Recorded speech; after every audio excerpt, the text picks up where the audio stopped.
বিসমিল্লাহির রহমানির রহিম। প্রিয় দর্শক শ্রোতাবৃন্দ, আসসালামু আলাইকুম। আজকে অত্যন্ত গুরুত্বপূর্ণ একটি বিষয় নিয়ে আমরা আলোচনার অবতারণা করব। সে বিষয়টি হলো, আপনারা ইতিমধ্যেই দেখেছেন সাম্প্রদায়িক সম্প্রীতির বাংলাদেশ। আপনারা হয়তো আজকে বিভিন্ন খবরে দেখেছেন রানা দাস গুপ্ত সাহেব একটা গুরুত্বপূর্ণ কথা বলেছেন যে সরকার চাইলে পূজা ঠিকমতো হবে, না চাইলে এখানে হামলা হতে পারে কিংবা বিভিন্ন কিছু হতে পারে। এই ধরনের কথা একটা বলেছেন, বিভিন্ন ওয়েবসাইটে এসছেন এই কথাগুলো।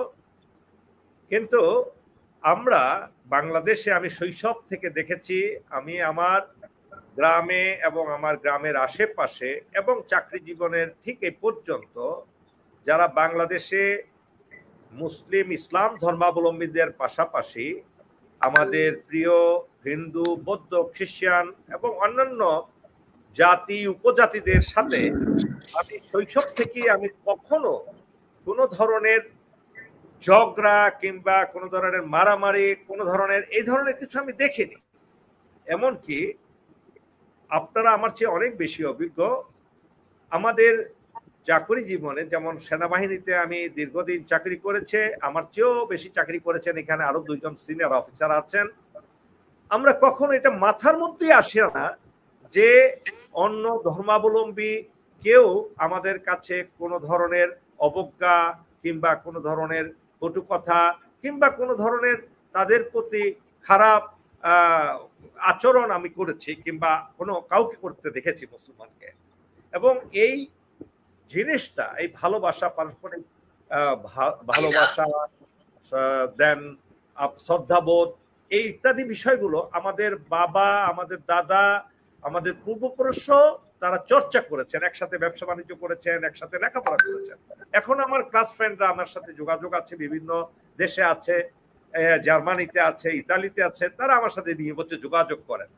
তো এই হেন পরিস্থিতিতে ইতিমধ্যেই একটা কথা উঠে গেছে যে এই আসন্ন পূজায় কোনো একটা অঘটন ঘটিয়ে বাংলাদেশকে একটা অসাম্প্রদায়িক দেশ হিসাবে প্রমাণিত করার চেষ্টা চালানো হচ্ছে বিভিন্ন সোর্স থেকে।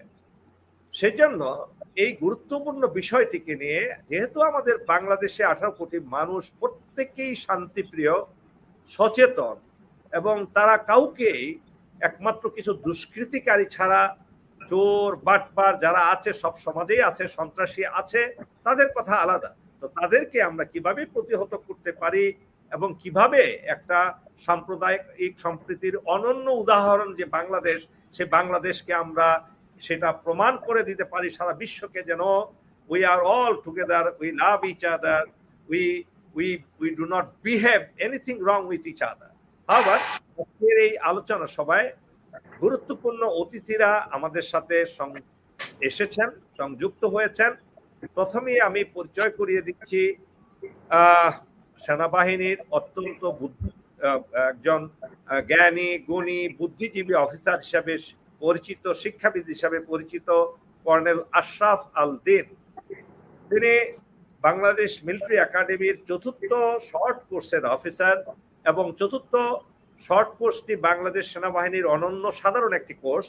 এই কোর্সে সর্বাধিক জেনারেল তৈরি করা হয়েছে এই কোর্স থেকে বাংলাদেশের ইতিহাসে, এবং স্যার সে কোর্সের একজন গর্বিত সদস্য এবং স্যারের দেশে বিদেশে বিভিন্ন প্রতিষ্ঠানে চাকরি করেছেন। তিনি পার্বত্য চট্টগ্রামে চাকরি করেছেন এবং অবসরের পর তিনি শিক্ষাবিদ হিসাবে বিভিন্ন প্রতিষ্ঠানের প্রিন্সিপাল ছিলেন এবং তিনি কবিও, একজন খুব ভালো ভালো কবিতা লেখেন, ভালো ভালো আর্টিকেল লেখেন। এবং স্যারের জ্ঞানের মহিমা আমি সংক্ষেপে আর এসছি বেশি বর্ণনা করতে চাই না। আপনাকে স্বাগত জানাচ্ছি আজকের এই অনুষ্ঠানে, কর্নেল আশরাফ আল দিন। ধন্যবাদ, আপনাকে ধন্যবাদ পরিচয় করে দেওয়ার জন্য, এবং আপনাকে সহ যারা এই প্রোগ্রামটা এখন প্রত্যক্ষ করছেন অথবা ভবিষ্যতে প্রত্যক্ষ করবেন তাদের সবাইকে আন্তরিক শুভেচ্ছা জানাচ্ছি। আজকে আরেকজন অতিথি আমাদের সাথে সংযুক্ত হয়েছেন, কর্নেল মোহাম্মদ আব্দুল বাতেন। তিনি বাংলাদেশ সেনাবাহিনীর এডুকেশন কোরের একজন অফিসার, স্বনামধন্য অফিসার। তিনি তার সারাটা জীবন ব্যয় করেছেন আপনার এই শিক্ষা খাতে, শিক্ষার ব্যাপারে, শিক্ষার দিকে, শিক্ষার উন্নতি করার জন্য। তিনি 3টি কলেজের, নামকরা কলেজের অধ্যক্ষ ছিলেন। তার মধ্যে অন্যতম হল শহীদ বীরুত্তম লেফটেন্যান্ট আনোয়ার গার্লস কলেজ, এবং তিনি রংপুর ক্যান্টনমেন্ট পাবলিক স্কুল কলেজের প্রিন্সিপাল ছিলেন, এবং Chittagong cantonment public school and কলেজেরও প্রিন্সিপাল ছিলেন। তিনি 3টি বিখ্যাত বই অনুবাদ করেছেন। পাঠক সমাজে তার বই খুবই সমাদৃত, এবং তিনি একজন সজ্জন ব্যক্তিত্ব এবং জ্ঞানে গুণের আধার। অসংখ্য ছাত্রছাত্রী বাংলাদেশে তার দ্বারা তৈরি হয়েছে। আমি আপনাকে স্বাগত জানাচ্ছি কর্নেল মোহাম্মদ আব্দুল বাতেন। কর্নেল মোহাম্মদ আব্দুল বাতেন, আপনাকে স্বাগত জানাচ্ছি আমাদের অনুষ্ঠানে। Colonel Baten please, colonel Baten please, আপনাকে স্বাগত জানাচ্ছি আমাদের অনুষ্ঠানে। জি, আসসালামু আলাইকুম। জি, ধন্যবাদ আপনাকে। ফরহাদ ভাই, আমার প্রিয় ভাই। আসসালামু আলাইকুম হক ভাই, ভালো আছেন? আল্লাহ খুব ভালো রেখেছে। আপনাকে খুব কষ্ট দিচ্ছি আমি, আমাকে ক্ষমা করবেন ফরহাদ ভাই। আপনাকে আমি কিছুক্ষণের মধ্যে পরিচয় করিয়ে দিচ্ছি। কর্নেল বাতেন, আপনাকে স্বাগত। আমি ইংলিশে। আচ্ছা আচ্ছা আচ্ছা আচ্ছা, ঠিক আছে, হ্যাঁ, অসুবিধা নাই।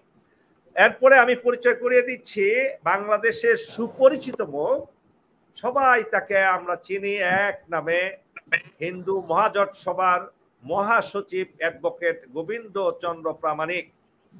আমি তাকে একজন স্পষ্টভাষী এবং সত্য কথা উনি স্পষ্টভাবে বলতে দ্বিধাবোধ করেন না, এবং তিনি সাম্প্রদায়িক সম্প্রীতি রক্ষার জন্য তিনি সর্বদাই চেষ্টা করছেন। আমি দীর্ঘদিন থেকে দেখেছি তিনি তার পারস্পরিক সম্প্রদায়ের মধ্যে ভালোবাসা, সম্প্রদায়গুলোর মধ্যে পারস্পরিক ভালোবাসা, অনন্য উদাহরণ সৃষ্টি করতে চান। আজকে এই পরিচিত মুখটিকে আমার পরিচয় করিয়ে দেওয়ার আর কোনো অবকাশ নেই, তিনি অনেকের চেয়ে বেশি পরিচিত। অ্যাডভোকেট গোবিন্দ চন্দ্র প্রামাণিক, আপনাকে আমাদের এই হক কথা চ্যানেলে আজকের এই অনুষ্ঠানে সাম্প্রদায়িক সম্প্রীতির বাংলাদেশ এই প্রসঙ্গে কথা বলার জন্য আপনাকে আসার জন্য যে আমন্ত্রণ জানিয়েছি, আপনি আসাতে আমরা ধন্য মনে করছি। আপনাকে স্বাগত স্যার, অনেক অনেক ধন্যবাদ। আর এই জন্য ধন্যবাদ যে আজকে চ্যানেলে যারা আছেন তেনারা শুধুমাত্র দেশে না, সারা পৃথিবীর মধ্যেও সেরা ব্যক্তিদের তালিকায় আছেন, এবং শিক্ষাবিদ এইরকম গুণীজন ব্যক্তিদের সাথে আমাকে রাখার জন্য আমি নিজেকেও অনেক ধন্য মনে করছি, গৌরব মনে করছি। তো সেজন্য আপনাকে অনেক অনেক ধন্যবাদ। আপনাকে অনেক ধন্যবাদ। ইনশাআল্লাহ আশা করি আপনার কাছ থেকে আজকে মূল্যবান কথা শুনবো। আমি সর্বশেষ পরিচয় করিয়ে দিচ্ছি, এখানে সবচেয়ে বয়োবৃদ্ধ প্রবীণ একজন রাজনীতিবিদ, বাংলাদেশ আওয়ামী লীগের অন্যতম নেতা, এবং তিনি নির্বাচনী যে কমিটি আছে আওয়ামী লীগের, সেটার সভাপতি, আমার অত্যন্ত প্রিয় মুখ, এবং সত্যিকার অর্থেই আমি আমার স্যারকে, ভাইকে, বড় ভাই, তিনি হলেন প্রফেসর ডক্টর ফরহাদ হোসাইন। আমি সদস্য, নির্বাচন পরিচালনা কমিটির সদস্য। আমি তাই স্যার, সদস্য। আপনাকে আজকের এই অনুষ্ঠানে আপনাকে স্বাগত জানাচ্ছি আমরা। স্যার, আজকে আপনার কাছ থেকে আমরা অনেক কিছু জানতে পারবো, শুনতে পারবো এই আজকে সাবজেক্টের উপরে। আপনাকে আবারও ধন্যবাদ জানিয়ে আজকে আমাদের অনুষ্ঠান শুরু করছি। প্রথমেই আজকের এই অনুষ্ঠানে আমি আলোচনা করার জন্য এই সাবজেক্টের উপরে আহ্বান জানাচ্ছি কর্নেল মোহাম্মদ আব্দুল বাতেনকে। তিনি শিক্ষাবিদ হিসেবে অনেক একজন মানুষ। আমি আপনাকে সাদরে আমন্ত্রণ জানাচ্ছি আমাদের এই অনুষ্ঠানে 10 মিনিট আপনি বক্তব্য রাখতে পারেন। ধন্যবাদ।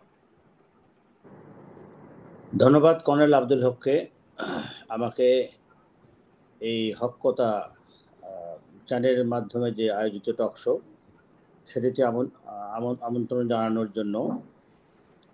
আজকের বিষয়টি খুবই সময় উপযোগী। আমাদের দেশে এখন বলা চলে নির্বাচনের মৌসুম চলছে। নির্বাচনের মৌসুম আসলে বিভিন্ন প্রসঙ্গ উত্থাপিত হয়। আমাদের সঞ্চালক কর্নেল আব্দুল হক তিনি বাংলাদেশ সেনাবাহিনীর একজন খ্যাতিমান অফিসার এবং ইতিমধ্যেই তিনি নিজে টকশোতে অংশগ্রহণ করে বাংলাদেশ সেনাবাহিনীর গৌরবময় ইতিহাস রচনা করে এবং বিভিন্ন প্রসঙ্গ যেগুলো আমাদের জানা ছিল না বাংলাদেশ সেনাবাহিনী সম্পর্কে, সেগুলো তিনি আমাদের পাঠক সমাজের দৃষ্টিগোচর করতে সক্ষম হয়েছেন। আমি তাকে আবারও ধন্যবাদ জানাচ্ছি। আজকে যারা উপস্থিত আছেন সবাই আমার অগ্রজ। স্যার একটু কষ্ট দেব আপনাকে স্যার, আপনার কথাগুলোর একটু আওয়াজ একটু কম, আপনি যদি একটু হ্যাঁ একটু কাছাকাছি নিয়ে। আমি এখন ঠিক আছে, আমি একটু জোরে বলবো এখন। তো কর্নেল আশরাফ আল দ্বীন, তার অনেক পরিচয়। তিনি আমার সেনাবাহিনীতে আমার অগ্রজ, আমার সিনিয়র, এবং উনি সেনাবাহিনীতে যোগদান করার পূর্ব থেকেই আমার সঙ্গে পরিচয় ছিল কোনোভাবে। যদিও আমি রাজশাহী বিশ্ববিদ্যালয়ের ছাত্র ছিলাম, তিনি ছিলেন চট্টগ্রাম বিশ্ববিদ্যালয়ের ছাত্র।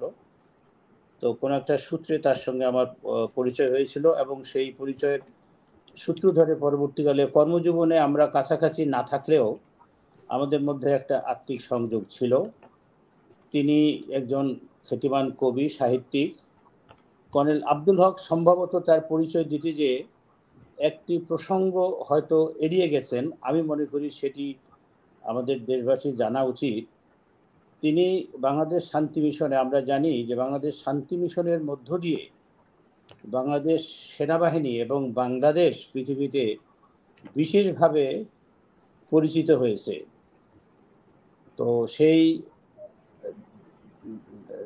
বিদেশের মাটিতে বাংলাদেশের গৌরবময় ভূমিকাকে সমুজ্জ্বল করার জন্য যে অপারেশন পরিচালনা করতে যেয়ে তিনি একটি দুর্ঘটনার সম্মুখীন হয়ে তার একটি অঙ্গহানি হয়েছে।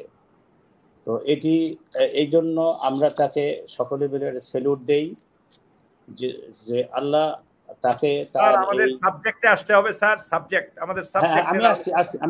আমি আসছি। Okay sir. আমি বলছি এগুলো যে ভার্চুয়ালি আমি টকশোতে আজকে প্রথম।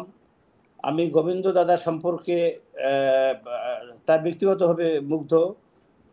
এই বিশেষ করে আমাদের দেশে যে কয়েকটি ইতিপূর্বে যে ঘটনা ঘটেছে, সেই ঘটনাগুলো সম্পর্কে বিষয়ে কুমিল্লায় যে একটি ঘটনা ঘটেছিল, সেই সময় তার যে ভূমিকা ছিল বা অন্যান্য যে ঘটনাগুলোর সময় তার যে ভূমিকা ছিল, তখন থেকে আমি ব্যক্তিগতভাবে তাকে শ্রদ্ধা করি। অধ্যাপক ফরহাদ হোসেন ভাই, হয়তো আমরা বয়সের কাছাকাছি হব, আমি তারও বেশ কয়েকটি টক শুনেছি। যাই হোক, এই সংক্ষিপ্ত ভূমিকা দিয়ে আমি বিষয়ে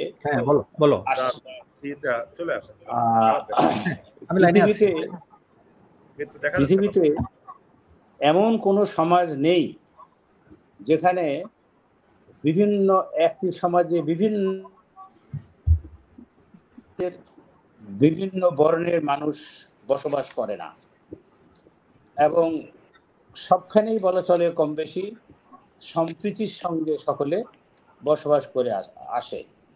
অনুরূপভাবে আমাদের বাংলাদেশ ভূখণ্ডটি, এখানেও দীর্ঘদিন ধরে আমরা একাধিক সম্প্রদায়, ধর্মের ভিত্তিতে বা আঞ্চলিকতার ভিত্তিতে আমরা একাধিক সম্প্রদায় এখানে বসবাস করে আসছি এবং আমরা অত্যন্ত সম্প্রীতির সঙ্গে বসবাস করে আসছি। আমার মনে পড়ে যে আমাদের প্রতিবেশী একটা হিন্দু পাড়া ছিল। আমাদের পরিবারের এমন কোনো বিয়ের অনুষ্ঠান হতো না যেখানে ওনারা নিমন্ত্রণ পেতেন না। ওনাদের জন্য ওনাদের ব্যবস্থাপনায় আলাদা রান্না বান্না হতো, খাওয়া দাওয়া হতো। আমাদের বিপদে তারা এগিয়ে আসতেন, তাদের বিপদে আমরা এগিয়ে যেতাম। এই ছিল আমাদের পারস্পরিক সম্প্রীতির বিষয়। সমাজে বসবাস করতে গেলে ভাই অনেক সময় ভুল বোঝাবুঝি হয়, গন্ডগোল হয়। সেরকম হতে পারে, আন্তঃসম্প্রদায় ভুল বোঝাবুঝি হতে পারে, কিছু সমস্যা হতে পারে, কিন্তু সেটি যদি আমরা সাম্প্রদায়িকতা বলবো? আমি আমার সম্প্রদায়কে ভালোবাসবো, এটি স্বাভাবিক। আরেকজন তার কথা একটু আর একটু কাছে নিয়ে বলেন স্যার, ভালোভাবে শোনা যাচ্ছে না। আমি আমার সম্প্রদায়কে ভালোবাসবো, এটাই স্বাভাবিক। আরেকজন তার সম্প্রদায়কে ভালোবাসবে, সেটাও স্বাভাবিক। কিন্তু নিজের সম্প্রদায়কে ভালোবাসার অর্থ এই নয় যে অন্যের সম্প্রদায়কে ঘৃণা করতে হবে বা ভিন্ন চোখে দেখতে হবে। আমার সম্প্রদায়কে ভালোবাসতে যে যদি আমি অন্য কোনো সম্প্রদায়কে, অন্য কোনো ধর্মের লোককে আমি উপেক্ষা করি, অবহেলা করি, কোনো ক্ষেত্রে তাকে বঞ্চিত করি, সেটা অবশ্যই নিন্দিত, এবং সেটা আমরা সবসময় নিন্দা করব। কাজে এই সাম্প্রদায়িকতা বাংলাদেশের একটি ঐতিহ্য। আমরা দীর্ঘ হাজার বছর ধরে আমরা একত্রে বসবাস করে আসছি, এটা আমাদের ঐতিহ্য। আমি মনে করি বাংলাদেশ একটি সাম্প্রদায়িক সম্প্রীতির দেশ। আমাদের দেশে বিচ্ছিন্ন কিছু কিছু ঘটনা ঘটে, সেই ঘটনাগুলো যদি পেছনের কাহিনী আমরা অনুসন্ধান করে দেখি, তাহলে দেখা যাবে যে সেটা ধর্মীয় বিরোধ নয় বা সম্প্রদায়গত বিরোধ নয়, সেখানে স্থানীয় কোনো স্বার্থের দ্বন্দ্ব থাকতে পারে, জমাজমি সংক্রান্ত বিরোধ থাকতে পারে, রাজনৈতিক কোনো বিরোধ থাকতে পারে, অথবা প্রতিপক্ষকে ঘায়েল করার জন্য কোনো উদ্দেশ্য থাকতে পারে। সেটাকে আমরা নিশ্চয় সাম্প্রদায়িক বিরোধ বলবো না। কাজেই আমি আমার এই সংক্ষিপ্ত বক্তব্যের মধ্য দিয়েই আজকে এটা সূচনা হলো আলোচনা। সময় পেলে আরো অংশগ্রহণ করব, আমি কথা বলা যদি সুযোগ পাই। আমি মনে করি বাংলাদেশ অবশ্যই একটি সাম্প্রদায়িক সম্প্রীতির দেশ, এবং এটা অতীতে যেমন ছিল ভবিষ্যতেও থাকবে। সময় অতীতের তুলনায় জটিল হয়েছে, সেই হিসাবে সমীকরণটাও ভিন্ন হয়েছে। আমরা যদি সকলে মানুষের শিক্ষা দীক্ষা বেড়েছে, কিন্তু জটিলতা বৃদ্ধি পেয়েছে চিন্তা চেতনার, সেগুলো যদি আমরা মাথায় রাখি, তাহলে আমরা আশা করি আমাদের যে সুন্দর একটি সমাজ, যেটা আমরা এই ৩০ লক্ষ শহীদের রক্তের বিনিময়ে আমরা যে দেশটাকে অর্জন করেছি, আমরা এটিকে একটি সুন্দর সমাজ বিনির্মাণ করার জন্য আমরা একসঙ্গে কাজ করতে পারবো সাম্প্রদায়িক সম্প্রীতির মধ্য দিয়ে। ধন্যবাদ। অনেক অনেক ধন্যবাদ কর্নেল মোহাম্মদ আব্দুল বাতেন, আপনার খুব সুন্দর যুক্তিপূর্ণ কথাগুলো বলার জন্য। এখন আমি অনুরোধ করব আমার প্রিয় ব্যক্তিত্ব অ্যাডভোকেট গোবিন্দচন্দ্র প্রামাণিককে কথা বলার জন্য। আপনাকে বলার আগে একটু দৃষ্টি আকর্ষণ করছি, কিছুদিন আগেও সনাতন ধর্মাবলম্বীদের সবচেয়ে বড় ধর্মীয় উৎসব দুর্গাপূজা যে আসন্ন,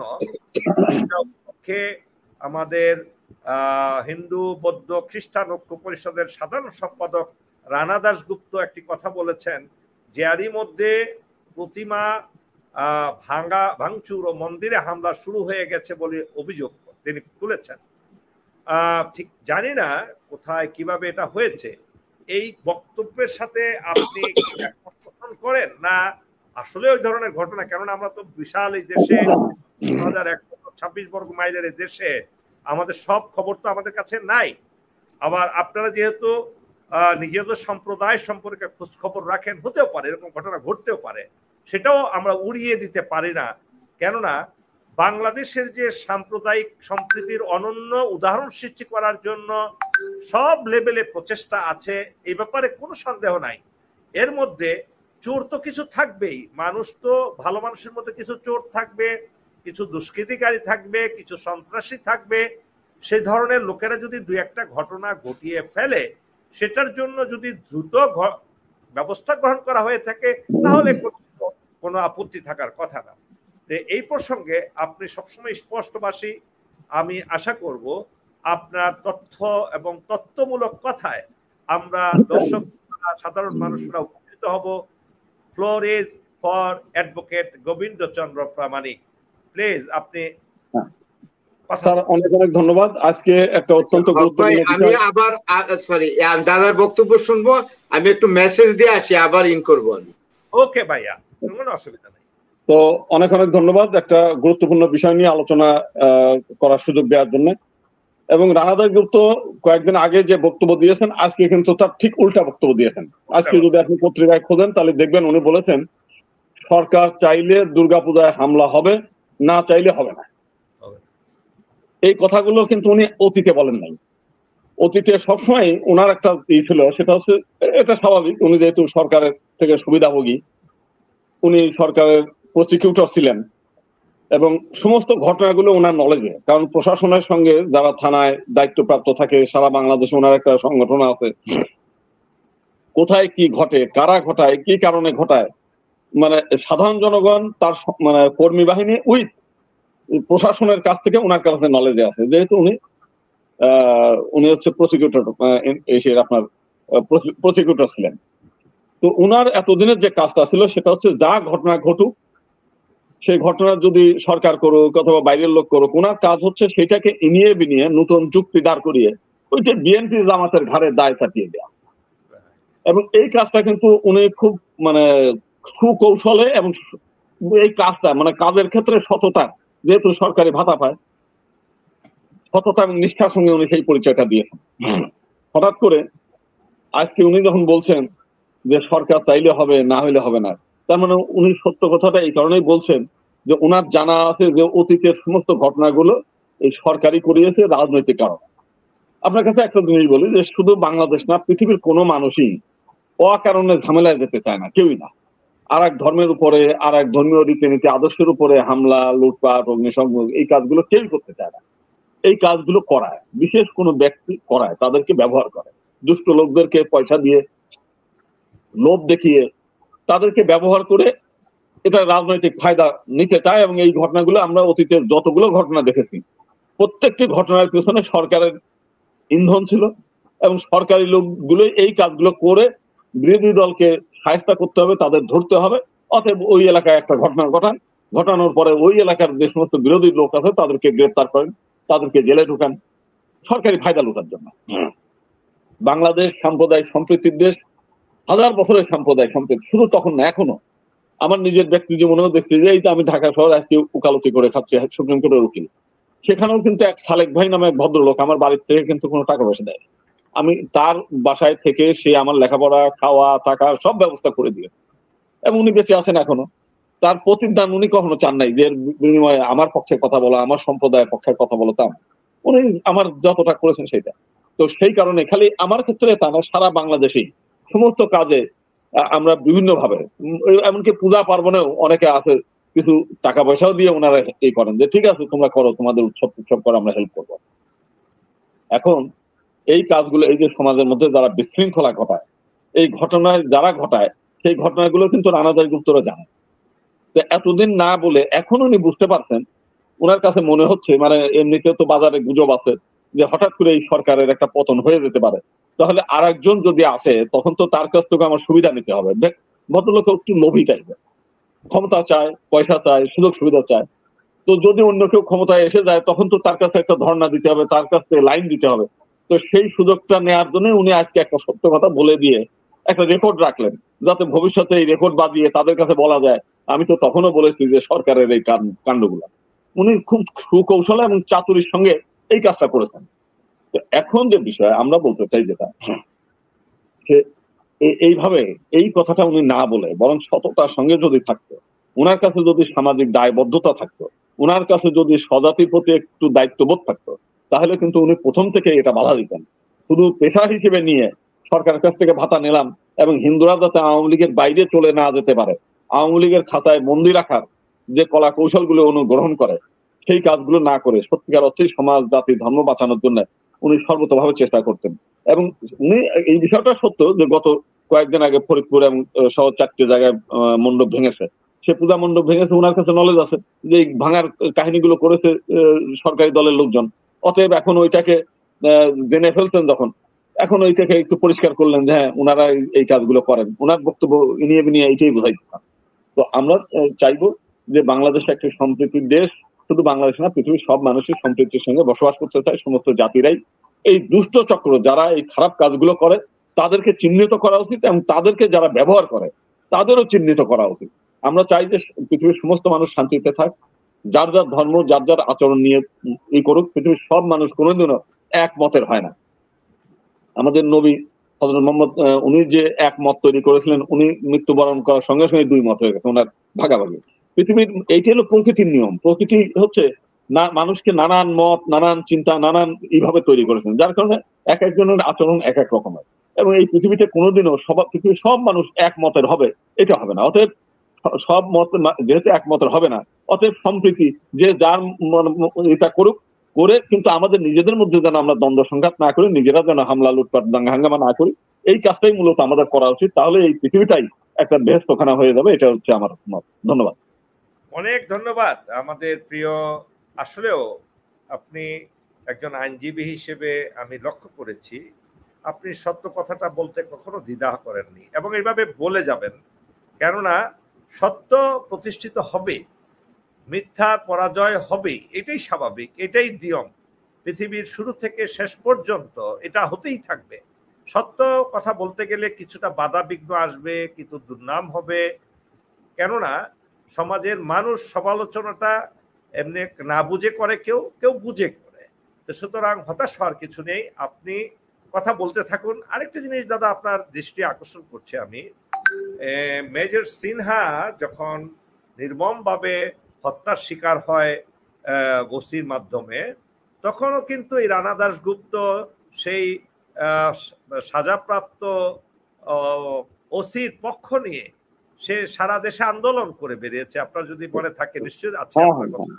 হ্যাঁ, এই কাজটা আমরা কিন্তু তখনও বলেছি যে উনি যে কাজটা করছেন এটা সঠিক না, এই কাজটা আমরা বলেছি।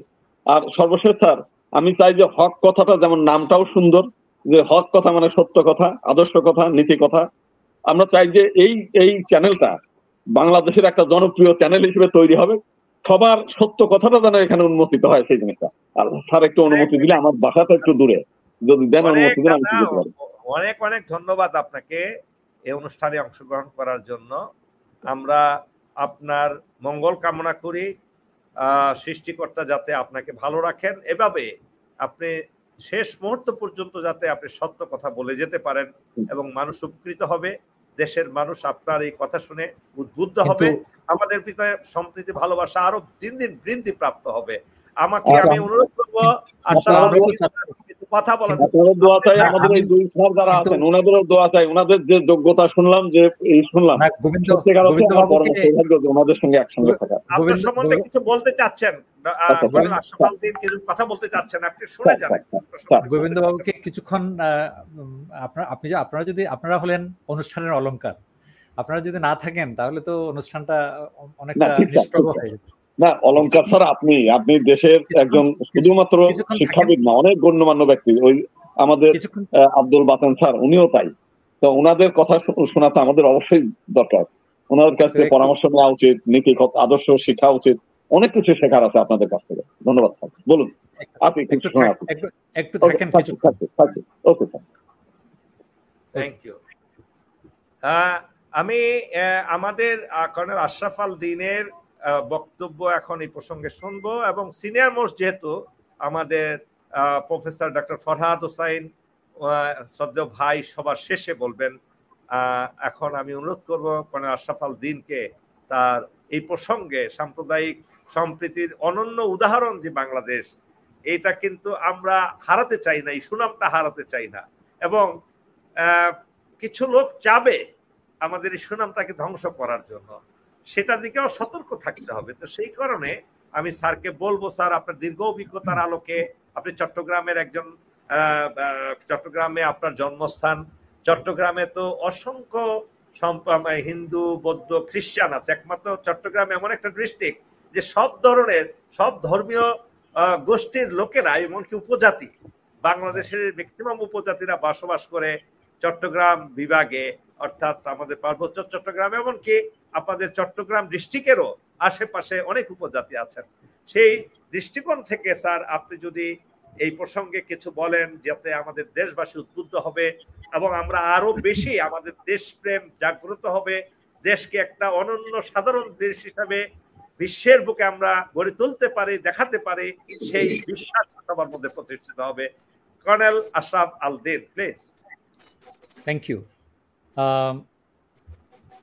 ইউ আপনাকে অসংখ্য ধন্যবাদ আমাকে এই সুযোগ দেওয়ার জন্য। বেসিক্যালি আজকের সাবজেক্টটা আমার কাছে ওরও একটু অন্যরকম লাগলো, যে সাম্প্রদায়িক সম্প্রীতির বাংলাদেশ, এটা কি আমরা প্রমাণ করতে চাচ্ছি? এটা কি আমরা আমাদের লিগেসিটাকে তুলে ধরতে চাচ্ছি, নাকি এটার ব্যাপারে সচেতন হওয়ার জন্য আমরা চেষ্টা করছি, সচেতন করার জন্য চেষ্টা করছি? আমার কাছে মনে হয় শেষের দিকটাই, কারণ আপনি প্রথম ইন্ট্রোডাক্টরি কথায় যে কথাগুলো বলেছেন তাতে করে দেখা যাচ্ছে যে this has become a important একটা এজেন্ডা হয়ে গেছে। তো মূলত খুব সহজভাবে যদি বলি, সাধারণত একটা নিয়ম আছে যে যারা ভদ্র, যারা নরম করে কথা বলে, তাদেরকে অন্যরা মনে করে দুর্বল, এবারটা মনে হয় গালিগালাজও করতে জানে না, মারামারিও করতে জানে না। তো আমরা ছোটকাল থেকে এই জিনিসগুলো দেখিনি। এই যে জিনিসগুলো ইভেন শ্রীলঙ্কায় ঘটেছে, তারপর আরাকানে ঘটেছে, এমনকি এখন ভারতে ঘটছে, এগুলো আমরা দেখিও নি, আন্দাজও করিনি, এবং প্রশ্নই ওঠে না। Still I have got too many friends in the education circle ইন্ডিয়াতে। আমরা তো কখনো এইসব নিয়ে আলাপ করি না, এবং তাদের মুখটা ছোট হয়ে যায় যখন শোনা যায়। যেমন আজকে, দুর্ভাগ্যজনক এগুলো, আজকে হরিয়ানার ইয়েতে, ওই যে কি বলে, জয়পুরে, রাজস্থানের জয়পুরে একটা ছেলেকে বাইকের সাথে বাইক একটু মানে ঠোকাঠুকি হয়েছে, বাস ওই বাইকের উপর ছিল একটা ইয়াং ছেলে, তাকে ধরে পিটিয়ে একদম মেরেই ফেললো। আমার মনে পড়ে না, আমি কাউকে, আপনারা যদি কারো যদি ঘটনা জানা থাকে আমাকে বলে জানাবেন, বাংলাদেশে এই ধরনের একটা ঘটনা কখনো হয়েছে কিনা। আমি গর্বিত এই কথা বলতে যে স্বাধীনতার আগে কলকাতাতে দাঙ্গা হয়েছে, একই দাঙ্গায় যেসব জায়গা ক্ষতিগ্রস্ত হয়েছে সেসব জায়গায় এই কয়েক বছর আগেও আমি গিয়েছি, এখনো অনুন্নত হয়ে পড়ে আছে। বাংলাদেশে, তৎকালীন বাংলাদেশে একেবারেই এ ধরনের কোন রকম, ওই তুলনায় মানে শুনেছিলাম আমরা নোয়াখালীতে নাকি একজন লোক মারা গিয়েছিল, দ্যাটস অল।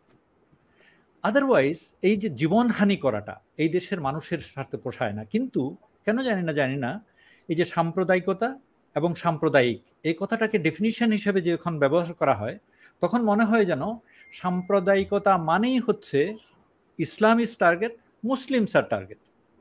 তার মানে মুসলমানরা তাদের ধর্ম পালন করতেছে, এটা হলো সাম্প্রদায়িকতা। এখন অন্যরা ধর্ম পালন করলে এটা সাম্প্রদায়িকতা নয়। এগুলো হচ্ছে নষ্ট চরিত্রের কিছু বুদ্ধিজীবীরা এগুলো করতে চায়, যেমন করে তারা মানে ধর্মহীনতাকে ধর্ম নিরপেক্ষতা বানিয়ে আমাদেরকে গেলাতে চায়, এই ধরনের জিনিসপত্র। আমরা ছোটকাল থেকে বড় হয়েছি এমন একটা পরিবেশে, আমার কথাটা কিছুটা কর্নেল আব্দুল হক বলে দিয়েছেন, যে চট্টগ্রামে আমরা যখন পড়াশোনা করি, আমার মায়ের কাছে গল্প শুনেছি, মার ক্লাসমেটরা ছিল সব হিন্দু। আচ্ছা, আমরা যখন লেখাপড়া করি তখন আমাদের 50% হিন্দু, বৌদ্ধ। আমার সবচেয়ে ঘনিষ্ঠ বন্ধু সে একজন বড়ুয়া, চট্টগ্রামে মানে বুদ্ধিস্টদেরকে বড়ুয়া বলা হয়। তো তারপর আপনি এখনো চট্টগ্রামের পাথারঘাটা যান, আপনার কাছে মনে হবে না যে ওটা খ্রিস্টান এলাকা। এই মানুষগুলো এমনভাবে আমাদের সাথে মিশে আছে, আমরা কখনো এই ধরনের কাঠিন্য দেখিনি। ব্যাপারটা হয়েছে কি, এটা হলো আমাদের সমাজ। কিন্তু সমাজের বিপরীতে যে জিনিসটা হয়, যখন রাজনীতি এসে যায়, তখন এই কিছু জিনিসকে মানুষ ব্যবহার করে রাজনীতির একটা কয়েন হিসেবে, হাতিয়ার হিসেবে। যেমন করে বলা যায় যে সংখ্যালঘু নির্যাতন, এই সংখ্যালঘু নির্যাতনটা আপনি দেশে দেশে দেখবেন, এমনকি ফ্রান্সের মতো জায়গায়, সেখানেও সংখ্যালঘুদের যেভাবে নির্যাতন করা হয়, অথচ দে আর ফার্স্ট ওয়ার্ল্ড হিসাবে কত রকম কথাবার্তা বলবে। বাট আপনি যখন এক্সপ্লেইন করবেন তাদের ঘটনাগুলোকে, তখন দেখা যায় একজন মুসলমান ছেলে ধরা পড়লো, সে হলো টেরোরিস্ট, আর একজন খ্রিস্টান ছেলে ধরা পড়লো বলতে কোনো কিলিং করলো, স্কুলে গিয়ে মাস শুটিং করলো, তখন বলবে ওর মেন্টাল প্রবলেম ছিল, হি ইজ মেন্টালি সিক। আর যে মুসলিম, এখন শুধু মুসলিম না, ইসলাম ইজ টেরোরিজম, মানে is the sign of terrorism. That is a problem.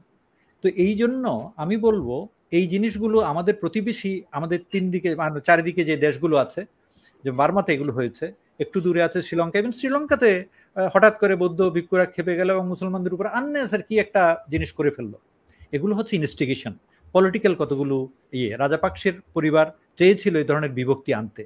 ভারতে এখন বিজেপি যা করছে, আমার দুঃখ লাগে অবশ্য। এটা খুব ভালো লাগতো যদি আমাদের দেশের আমার বন্ধুরা যারা আছে হিন্দু বুদ্ধিজীবী, তারা একজন যদি মুখ খুলে বলতো যে যা করছে ভারতে এটা ঠিক নয়, এটা আমাদের সাথে সামঞ্জস্যপূর্ণ নয়। আমি আপনাদেরকে বলি যেমন বাংলাদেশে হিন্দুর পার্সেন্টেজ কত, 10-এর কম, অথচ এটা এক সময় ছিল 20, তারপর হলো 18, তারপর হলো 15, এখন কমতে কমতে কমতে কমতে যাচ্ছে নিচের দিকে। কেন? হিন্দুদেরকে আমরা তাড়িয়ে দিচ্ছি? না, হিন্দুরা মোস্ট অফ দ্য আমার বন্ধুরা, যেমন আমি স্কুলে থাকতে আমার সবচেয়ে কাছের বন্ধু ছিল সঞ্জীব চৌধুরী। কদিন পরে সঞ্জীব নাই। কেন? সঞ্জীব ভালো ছাত্র, লেখাপড়া করেছে, সে ডাক্তার হয়েছে, সে এখন ইন্ডিয়া চলে গেছে। ওর বড় ভাইয়ের সাথে দেখা, দাদা সঞ্জীব কই, বলে ও তো কলকাতা চলে গেছে।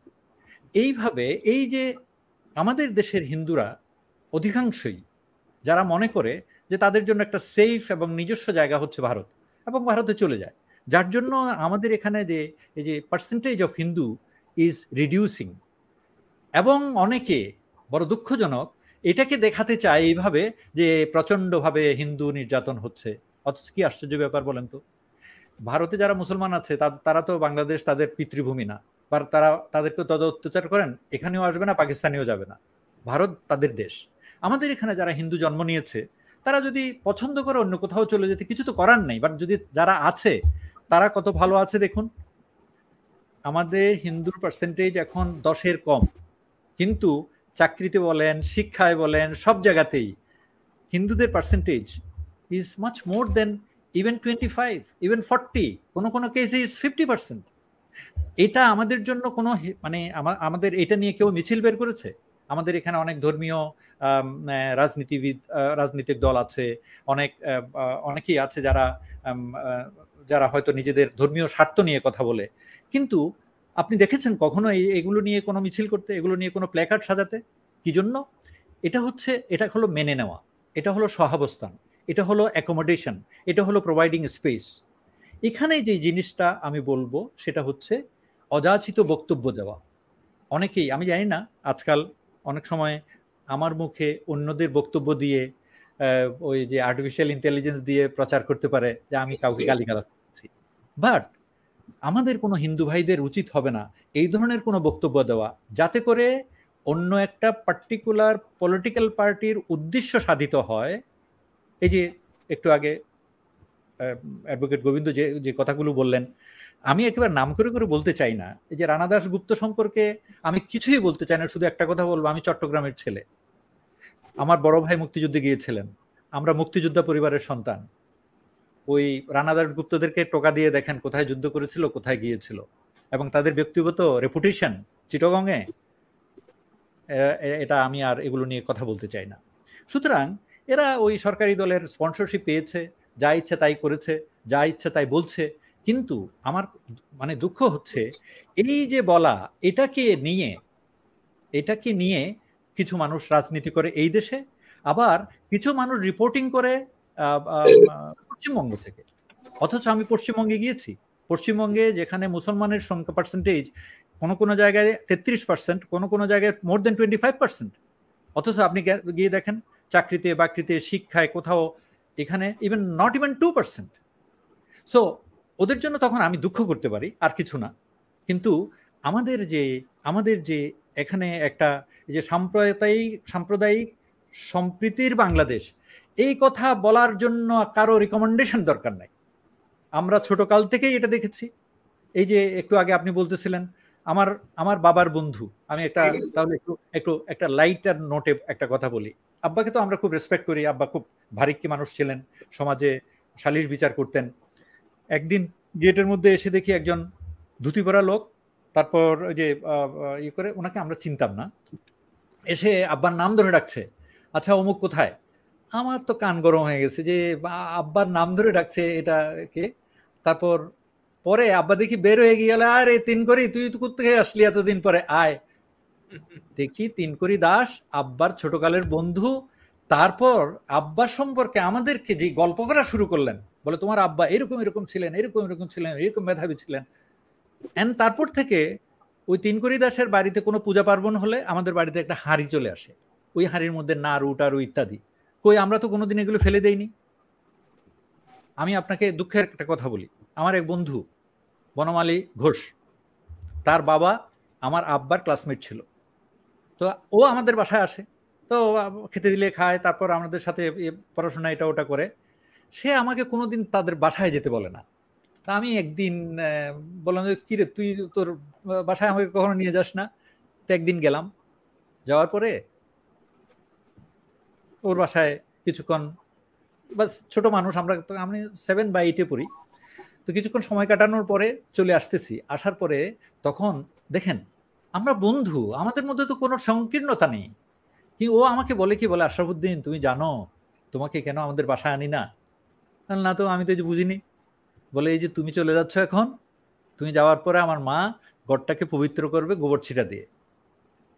আমি মনে মনে একটু আহত হলাম, ওকে কিছু বলিনি কারণ ও আবার মনে কষ্ট পাবে, এবং আমি বুঝতে পেরেছি যে সে নিজে এটা বুঝে বলেই আমাকে নিয়ে যায় না। আমি একটু আহত হলাম এই কথা চিন্তা করে যে কিরে আমি কি এত এত অপদার্থ এবং এত একেবারে খারাপ জিনিস হয়ে গেলাম যে আমি ঘরে গেলে ওটাকে আবার পবিত্র করতে হবে। এই ধরনের বিশ্বাস লালন করার পরেও আমরা হিন্দু বাড়িতে গিয়ে আঘাত করি। মুক্তিযুদ্ধের সময় আমাদের বাড়িতে সামনের গেট দিয়ে আমরা দাঁড়িয়ে আছি, পাকিস্তানিরা কেউ ইয়ে করতে পারতেছে না, পিছনের গেট দিয়ে মুক্তিযোদ্ধারা আসতেছে। হিন্দুরা আমাদের বাড়িতে আশ্রয় নিয়েছে, আমরা তাদেরকে প্রোটেকশন দিয়েছি। তার মানে, এবং আমাদেরকে শিখিয়ে দেওয়া হয়েছে কেউ আসলে বলবা ওটা হচ্ছে তোমার বোন, ওর নাম হচ্ছে এই, মুসলমান নাম দিয়ে দেওয়া হয়েছে। আমরা এইভাবে একেবারে সত্যিকার অর্থে হাত বাড়িয়ে মানে আমরা আমরা আলিঙ্গন করেছি।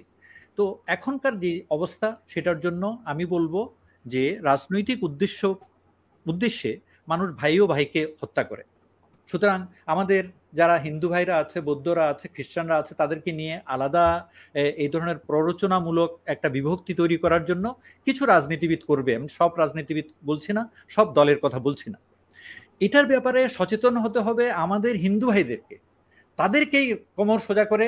এই যে গোবিন্দ চন্দ্র প্রামাণিক, উনি হি ইজ এ অ্যাডভোকেট, এবং উনি যেরকম ভাবে বলেন আমি শুনেছি, বাট তারপরও এখন ব্যাপারটা হলো কি, এই জিনিসটাকে অর্গানাইজ করতে হবে ফর দ্য সেক অফ, কারণ প্রত্যেকেরই তো মানসিক অবস্থা আছে। দুই ভাই আমরা পাড়ায়, একই পাড়ায় থাকি, আমাদের ফুটবল নিয়ে গন্ডগোল, তো যার সাথে ফুটবল নিয়ে গন্ডগোল, মারামারি হলো, দুমাদুম হলো, সে যদি মুসলমান হয় ঠিক আছে, সে যদি হিন্দু হয় আমি বলবো কি এটা এই সাম্প্রদায়িক প্রবলেম? নো, আমার ভাইয়ের সাথে আমার ঝগড়া হতে পারে ফুটবল নিয়ে, তো বাড়ির পাশের বনমালী ঘোষের সাথে হতে পারে না, সঞ্জীব চৌধুরীর সাথে হতে পারে না। এই জায়গায় আমরা কিন্তু ভুল করে ফেলি। এবং আরেকটা কথা বলি, বর্তমানে অনেক সময় হয় কি, সরকারের সুযোগ সুবিধা নিতে গিয়ে যে রানা দাশগুপ্তরা যেভাবে সরকারের সুযোগ সুবিধা নিয়েছেন, শুধু না অত্যন্ত অন্যায়ভাবে অনেকগুলো কাজ করেছেন যেগুলো মানুষের চোখে খুব স্পষ্ট, এবং হিন্দু সমাজের কাছেও তারা এগুলো গ্রহণযোগ্য করাতে পারেনি। এখন মনে করেন কালকে পরিস্থিতি পরিবর্তন হয়ে গেল, এবং কিছু মানুষ তো কিছু মানুষের উপর চড়াও হবেই। এখন মুসলমানের উপর চড়াও হলে আপনি বলবেন এটা হচ্ছে রাজনৈতিক প্রতিহিংসা, আর যদি হিন্দুর উপর চড়াও হয় যে ওই যে সুবিধা ভোগ করেছে এই রানা দাশগুপ্তদের মতো, তখন আপনি বলবেন যে এটা সাম্প্রদায়িক সম্প্রীতির অভাব। না, এই দেশের মানুষের, কারণ মূল কথাটা হচ্ছে, আপনারা সবাই জানেন, এখানে সবাই অত্যন্ত জ্ঞানী মানুষ, আপনারা অভিজ্ঞ মানুষ, আপনারা জানেন যে আমাদের ধর্মের নিয়মটাই হচ্ছে এরকম, বুক পেতে দাও, হাত বাড়িয়ে দাও, নামাজের জন্য কাতারে জায়গা করে দাও। আমরা কখনো এরকম করি না যে ও তো ম্লেচ্ছ, ও তো নিম্নজাত, ওকে ঢুকানো যাবে না, এই শিক্ষা আমাদেরকে দেওয়া হয় না। যখনই আপনি দেখবেন যে ইসলামের নামে এই ধরনের কেউ কিছু করছে, এই দেশে হোক বা বিদেশে হোক, মনে করবেন এটা রাজনীতি। সুতরাং আমি এই কথা বলে শেষ করতে চাই যে যত অপরাজনীতিই হোক না কেন, বাংলাদেশের মানুষ কিন্তু সুশিক্ষিত এবং একটা লিগেসি নিয়ে আছে। আমি চট্টগ্রামের সেই স্বাধীনতা সংগ্রামী চট্টগ্রামের কথা যদি বলতে যাই তো অনেকক্ষণ বলতে হবে। তা আমি সেই কথাগুলো বলছি না, প্রীতিলতাদের জায়গা আমাদের, আমি কানুঙ্গপাড়া আমার বাড়ি থেকে কাছে, আমি বোয়ালখালী থানার গমদন্ডি আমার বাড়ি। সো আমরা জানি এগুলো কিভাবে ইতিহাস হয়েছে। এই ইতিহাসগুলোকে ম্লান করে দেয় যখন সাম্প্রদায়িক সম্প্রীতির নামে আমাদের এখানে রাজনীতি করা হয় এবং বিভাজন সৃষ্টি করা হয়। আমি আশা করব যে এসব ব্যাপারে আমরা প্রত্যেকেই সচেতন থাকব, এবং অ্যাকচুয়ালি ধৈর্যের অভাবের জন্য এই জিনিসগুলো হয়। আমরা চট করে ধৈর্য হারা হয়ে যাই, ধৈর্যহীন হয়ে যাই, আমরা অতীতকে ভুলে যাই। এবং কেউ একজন বললো বলে আমি লাভ দিয়ে বলতে হবে যে ওই এই বাড়ি খারাপ। গুজরাটে কি হয়েছে সেটা প্রতিশোধ কি আমি বাংলাদেশে নেবো? কেন নেব? গুজরাটে যা হয়েছে সেটার জন্য নানা কিছু হয়েছে, বই লেখা হয়েছে, দ্য বুচার অফ গুজরাট বলে ওখানকার চিফ মিনিস্টারকে খেতাব দেওয়া হয়েছে। আমাদের দেশে আমি এটা করার দরকার নাই, প্রয়োজন নাই। আই নো কি হয়েছে, ফ্রান্সে কি হচ্ছে সেটা আমি জানি, কোথায় কি হচ্ছে আমি জানি, আমি জানবো, কিন্তু আমাকে কিভাবে বরং এটাকে ডবল স্ট্যান্ডার্ড না করে অ্যাকোমোডেট করা যায়। বিকজ আমরা স্বাধীনতা অর্জন করেছি এই 17.5 কোটি মানে 17 কোটি মানুষের জন্য। এই স্বাধীনতা প্রত্যেকটা মানুষের জন্য একটা একটা একটা একটা নিয়ামত স্বরূপ, এটাকে আমাদের রক্ষা করতে হবে। আপনাকে আবার সুযোগ দেওয়া হবে কথা বলার জন্য। স্যার আমি যে কথা বলে শেষ করতে চাই সেটা হলো সংঘাতের কথা বললাম, এখন শুধু স্বার্থের কথা বলে শেষ করি। আমাদের সকলের স্বার্থ হচ্ছে একটা, সেটা হচ্ছে বাংলাদেশকে গণতান্ত্রিক একটা দেশ হিসাবে গড়ে তোলা।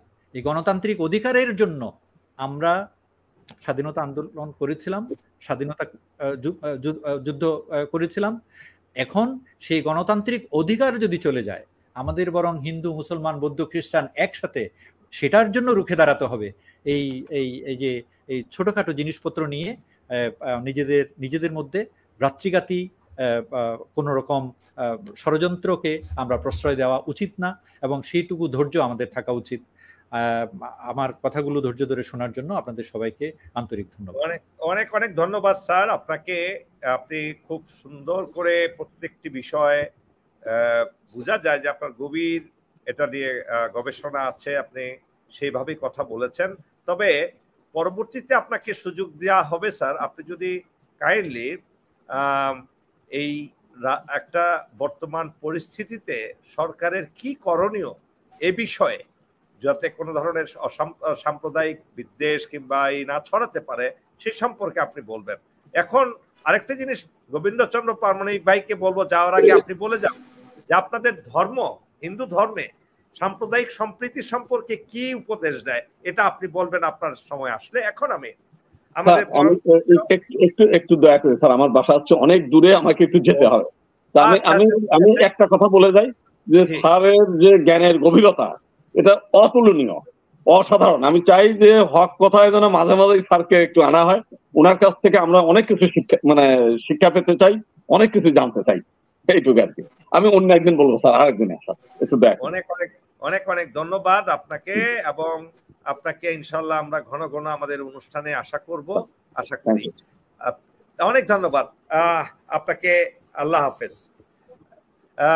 প্রিয় দর্শক শ্রোতাবৃন্দ, আপনারা যারা অনুষ্ঠান দেখছেন, অনেকে অনুষ্ঠান দেখছেন এই মুহূর্তে দেশে বিদেশে, আপনাদেরকে অনুরোধ করব এই হক কথা চ্যানেলটি বেশি বেশি শেয়ার করুন এবং সাবস্ক্রাইব করুন, যাতে আমরা আরো বেশি লোকের কাছে এই অনুষ্ঠানটাকে পৌঁছে দিতে পারি। প্রত্যেক দিন আমরা খুব সুন্দর সুন্দর অনুষ্ঠান আপনাদেরকে উপহার দিব, যেটা আমাদের জাতি গঠনে কাজে দিবে, আমাদের দেশকে গঠনে কাজে দিবে, দেশকে উন্নত মানুষ হিসাবে দেশের মানুষকে তৈরি করার যে কিছু আমরা উপাদান যাতে সংযোজন করতে পারি, দেশের মানুষ যাতে আরো নিজেকে দেশপ্রেমিক হিসাবে নিজেকে গড়ে তুলতে পারে, দেশের স্বার্থ বিরোধী কোনো কাজ করতে না পারে, এই দেশকে একটি সোনার বাংলা, সুন্দর শান্তির বাংলা হিসাবে যাতে আমরা গড়ে তুলতে পারি, আমাদের দেশকে দেখার জন্য যাতে অন্যান্য দেশ থেকে এসে যা লক্ষ লক্ষ লোক চলে আসে, এই সেই শান্তির সুবাতাস আমরা বলতে চাই। এই মুহূর্তে এখন আমি আমাদের পরম শ্রদ্ধেয়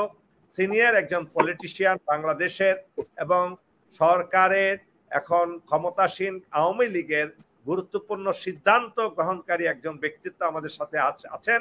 আমি আগে থেকেই এই স্যারকে খুব শ্রদ্ধা করি, তার স্পষ্ট কথা বলার জন্য। আমি অনুরোধ করব, আজকে যে সাবজেক্টটা আমরা নিয়ে আসছি স্যার অত্যন্ত গুরুত্বপূর্ণ, সরকার কি কি ভূমিকা পালন করছে এই সংক্রান্ত ব্যাপারে, যাতে কোনোভাবেই আমাদের যে সম্প্রীতি আছে অনন্য সাধারণ আমরা উদাহরণ সৃষ্টি করেছি, এটা যাতে ব্যাহত না হয়, এটা যাতে কেউ নষ্ট করতে না পারে, সেই প্রসঙ্গে স্যার আপনার মূল্যবান কথাগুলো শোনার জন্য অসংখ্য দর্শক শ্রোতা অপেক্ষা করছে। Sir please, professor doctor Farhad Hossain. ধন্যবাদ কর্নেল হক ভাই। প্রথমে আপনাকে অভিনন্দন জানাচ্ছি যে আপনি একটি চ্যানেল খুলেছেন এবং যার নাম হলো হক কথা। হক কথা মানে হলো সত্যি কথা বা ন্যায্য কথা। যদি আমি ভুল বলে না থাকি, আপনি কি আমাকে স্পষ্ট শুনতে পাচ্ছেন? স্পষ্ট, স্পষ্ট, লাউড এন্ড ক্লিয়ার। আমি একজন বিখ্যাত মনীষী, শিক্ষাবিদ, উপমহাদেশের অত্যন্ত খ্যাতিমান মানুষ, যিনি উপমহাদেশের বিখ্যাত বিশ্ববিদ্যালয় আলিগড় বিশ্ববিদ্যালয়ের প্রতিষ্ঠাতা স্যার সৈয়দ আহমেদের একটি বক্তব্য দিয়ে শুরু করছি। যেহেতু আপনারা আজকে যে টপিক সাম্প্রদায়িক সম্প্রীতির বাংলাদেশ, চমৎকার একটি বিষয় আপনি আজকে নির্বাচন করেছেন আলোচনার জন্য, এই জন্য আবারও আপনাকে ধন্যবাদ দেই। আমি স্যার সৈয়দ আহমেদের বক্তব্যটা ছিল এরকম যে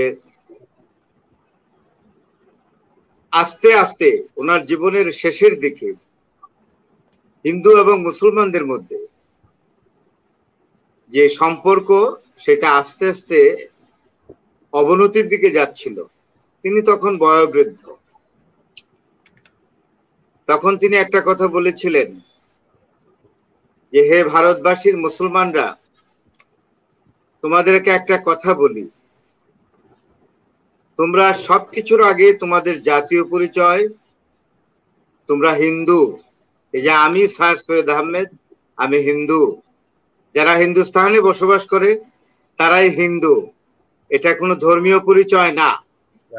Those who are living in Hindustan is called Hindu.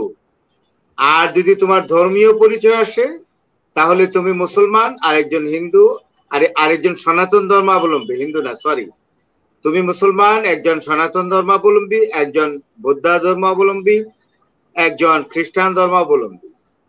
তো হিন্দু বলে যে বলা হয়ে থাকে যে হিন্দু কোনো ধর্মীয় পরিচয় না, এটা হলো ভৌগোলিক সীমারেখার মধ্যে বসবাসকারী মানুষের একটি জাতীয় পরিচয়। সেই পরিচয় থেকে 1947 সালে ভারতের মুসলমানরা বেরিয়ে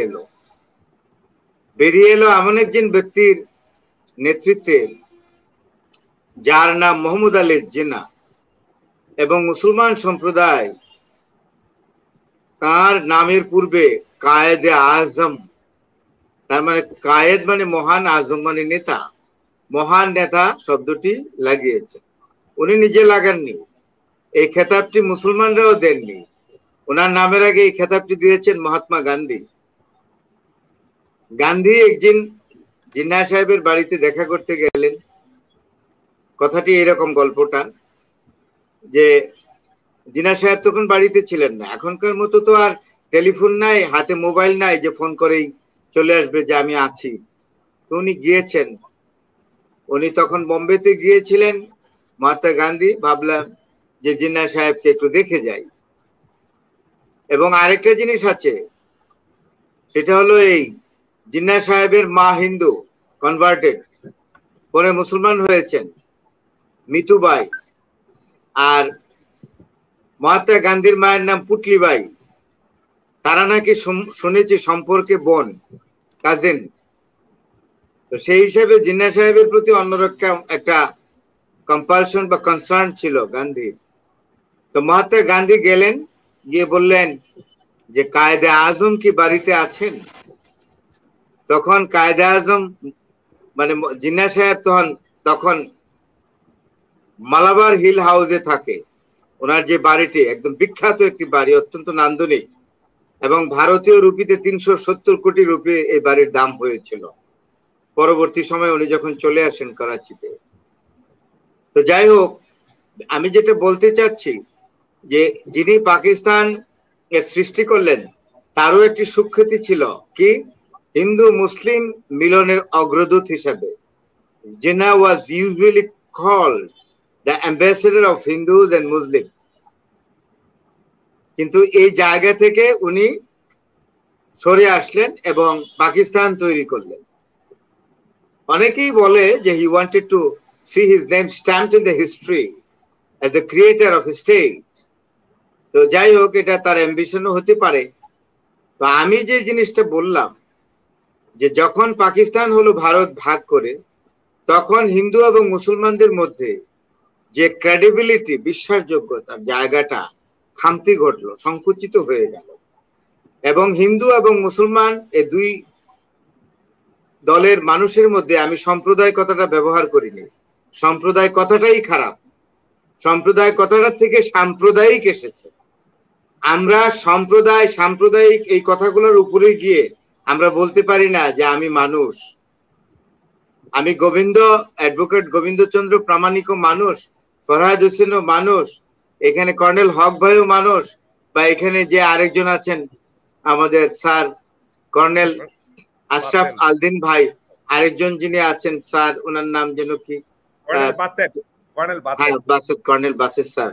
আমরা আসলে মানুষ। প্রথম পরিচয় আমাদের মানুষ। আমরা একই সৃষ্টিকর্তার দরবার থেকে এসেছি। এই জায়গাটি ভুলে গিয়েই আমরা ভাগ হলাম 47 সালে। এই ভাগটা আসলে ট্রমাটাইজড করেছে উভয় দলের মানুষকে, হিন্দু, মুসলমান এবং শিখরাও। তো এই যে ট্রমা, এটা চলতেই আছে। এবং বাংলাদেশে যারা হিন্দু, আমার এই যে ভাই কর্নেল ভাই বলে গেলেন, কর্নেল আশরাফ আলদিন ভাই চমৎকার করে বললেন যে হ্যাঁ, সুযোগ সুবিধা তো পাচ্ছে।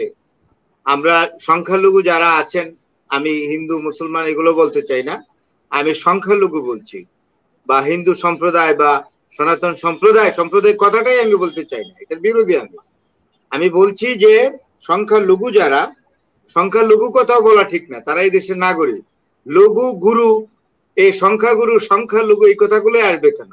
অর্থাৎ যারা ইসলাম ধর্মের বাইরে বাংলাদেশে যারা বসবাস করছেন, যারা ইসলাম ধর্মাবলম্বী নয়, তাদেরকে বর্তমান সরকার চাকরি ক্ষেত্রে অনেক সুযোগ সুবিধা দিয়েছেন। আমাদের কর্নেল আশরাফ আলদিন ভাই কথাটা যে বলেছেন এটা সত্যি, কিন্তু তারপরেও দেখা যায় যে থাকে না কেন। আমাদের মুসলমান সম্প্রদায়ের বাইরের ভাইয়েরা, সনাতন ধর্মাবলম্বী ভাইয়েরা কেন থাকছেন না? এই যে তারা সেন্স অফ ইনসিকিউরিটি ফিল করে, এটা একটা মনস্তাত্ত্বিক ব্যাপার। এটা মনস্তাত্ত্বিক ব্যাপার। তারা মনে করে যে আমি বোধহয় এখানে নিরাপদ না, আমার নিরাপদ, আমার সেফ হোম হলো ভারত। সেখানে গেলে আমি মানসিকভাবে এক ধরনের সান্ত্বনা পাই, এক ধরনের সিকিউরিটি কাজ করে। এখানে আমার সেন্স অফ ইনসিকিউরিটি কাজ করে, আর অন্য কোনো কিচ্ছু না। কিন্তু দেখা গেল পাশের বাড়ির হিন্দু ভদ্রলোক, বা আমি আর কথাটা ইউজ করলাম না, সনাতন ধর্মাবলম্বী, উনি রাতের অন্ধকারে চলে গেলেন। আপনি বলেন তো, আমিও কিন্তু একটা বিষয় নিয়ে খুব ট্রমাটাইজ। আমার অনেক ছোটবেলার বন্ধু নাই, এবং তারা বেঁচে আছেন, কেউ আগরতলায়, কেউ কলকাতায়। এই স্মৃতি আমাকে পীড়া দেয়। এই জন্য পীড়া দেয়, তাদের সঙ্গে একসঙ্গে আমি বড় হয়েছি, তাদের সঙ্গে আমার গ্রুমিং হয়েছে, তাদের সঙ্গে আমার বোধন হয়েছে, অকাল বোধন বা পরিপক্ক বোধন যাই বলেন না কেন। তাদেরকে আমি এখন মিস করি। তারা এখন নাই। তারা কেমন আছে জানি না ভারতে গিয়ে। এবং একটি পরিবার সম্পর্কে তো আমি জানি, ঢাকা রায়ের বাজারে। আমি আজকে প্রসঙ্গিক ক্রমে বলি, আমার এক বন্ধুর বোন কে আমি বিয়ে দিয়েছিলাম রায়ের বাজারে, ঢাকা রায়ের বাজারে। তাকে চলে গেল কলকাতায়, কিন্তু কলকাতায় গিয়ে আমার মনে হলো তার বাসায় আমি গিয়েছি। ঢাকায় ছিল যে, ঢাকায় যখন তারা ছিল, তারা আমার মনে হয় বর্তমানে যে কলকাতায় বসবাস করছে, সেখানকার চেয়ে ঢাকায় তাদের লিভিং স্ট্যান্ডার্ড অনেক উঁচু মানের ছিল। কিন্তু তারপরেও তারা চলে গেছে এবং গড়িয়াহাটে তারা এখন বসতি স্থাপন করছে। আপনারা একটি বিষয় তো জানেন, এখান থেকে যারা সনাতন ধর্মাবলম্বীরা যায়, তাদেরকে কিন্তু কলকাতার স্থানীয় মানুষরা খুব যে প্রীতির চোখে দেখে তা না, তাদেরকে বোঝা মনে করে, এবং তাদেরকে মনে করে যে তারা মহাজের। এটা তাদের সেন্স থেকে যায় নাই। বলে যে আমরা কলকাতা নগরী, আমরাই বিভিন্ন সমস্যায় আছি, আবার তারা এখানে নাগরিকত্ব নিয়ে আসছে। এবং এনআরসি যে করেছে ভারত সরকার, এটাও কিন্তু একটা কারণ। এবং বাংলাদেশের যে সনাতন ধর্মাবলম্বী তারা তো যাচ্ছেই, তাদের যাওয়া কিন্তু বন্ধ নাই, চলে যাচ্ছে। এখন একটা জিনিস হলো, এই সব দলের, সব ধর্মাবলম্বী মানুষের মনের মধ্যে পটেনশিয়ালিটি এক ধরনের হয় না। যেমন ভারতে যারা মুসলমানরা বসবাস করে, অদ্ভুত ব্যাপার, তারা কিন্তু কল্পনাও করে না যে আমাকে পাকিস্তানে যেতে হবে, একদমই কল্পনা করে না। আপনি যদি ফিল্মের দিকে তাকান, আমি একটা চমৎকার উদাহরণ দিই। আজকে কর্নেল হক ভাই চমৎকার একটি স্পেস তৈরি করলেন, যে আপনার এই টপিকটা, যে সাম্প্রদায়িক সম্প্রীতির বাংলাদেশ। আপনি ভারতের বম্বে ফিল্ম ইন্ডাস্ট্রি যেটা, এটাকে রিচ করেছে পাকিস্তান থেকে গিয়ে লোকজন যারা পাকিস্তানের অধিবাসী। আমি যদি বলি যে বম্বে ফিল্মের সর্বকালের সর্বশ্রেষ্ঠ অভিনেতা দিলীপ কুমার, আসলে ওনার নাম হলো ইউসুফ খান। খান সাহেব পেশোয়ারের পাঠান, পেশাওয়ারি পাঠান খান সাহেব। ওনারা আগেই থাকতেন, মানে পার্টিশনের আগেই খান সাহেবের আব্বা উনি একদম পেশোয়ারি পাঠান। উনি মধ্যপ্রাচ্য থেকে শুকনো ফল আমদানি করতেন এবং বম্বের বাজারে এই ফলের বিরাট ব্যবসা ছিল তাদের, এবং ভেরি রেসপেক্টেবল ফ্যামিলি থেকে আসা, ট্রেডিং ফ্যামিলি। কিন্তু খান সাহেব ইউসুফ সরওয়ার খান, যিনি দিলীপ কুমার নামে পরিচিত ফিল্মে, উনি কিন্তু আর ফিরে পাকিস্তানে গেলেন না। ওনাকে বেশ কিছুদিন আগে, মৃত্যুর অনেক আগে একটা প্রশ্ন করা হয়েছিল, ইংরেজিতে এই প্রশ্নটা করা হয়েছিল যে আপনি কেন আপনার জন্মস্থানে ফিরে যাননি। তো উনি বলে যে strange speech, why should I go there? I have been grown up as a citizen of Indo-Pak subcontinent, and Peshawar is my city which belong to Indo-Pak subcontinent. I belong to India but not to the created state that is Pakistan. এবং directly বলেছেন এটা উনি, without any confusion.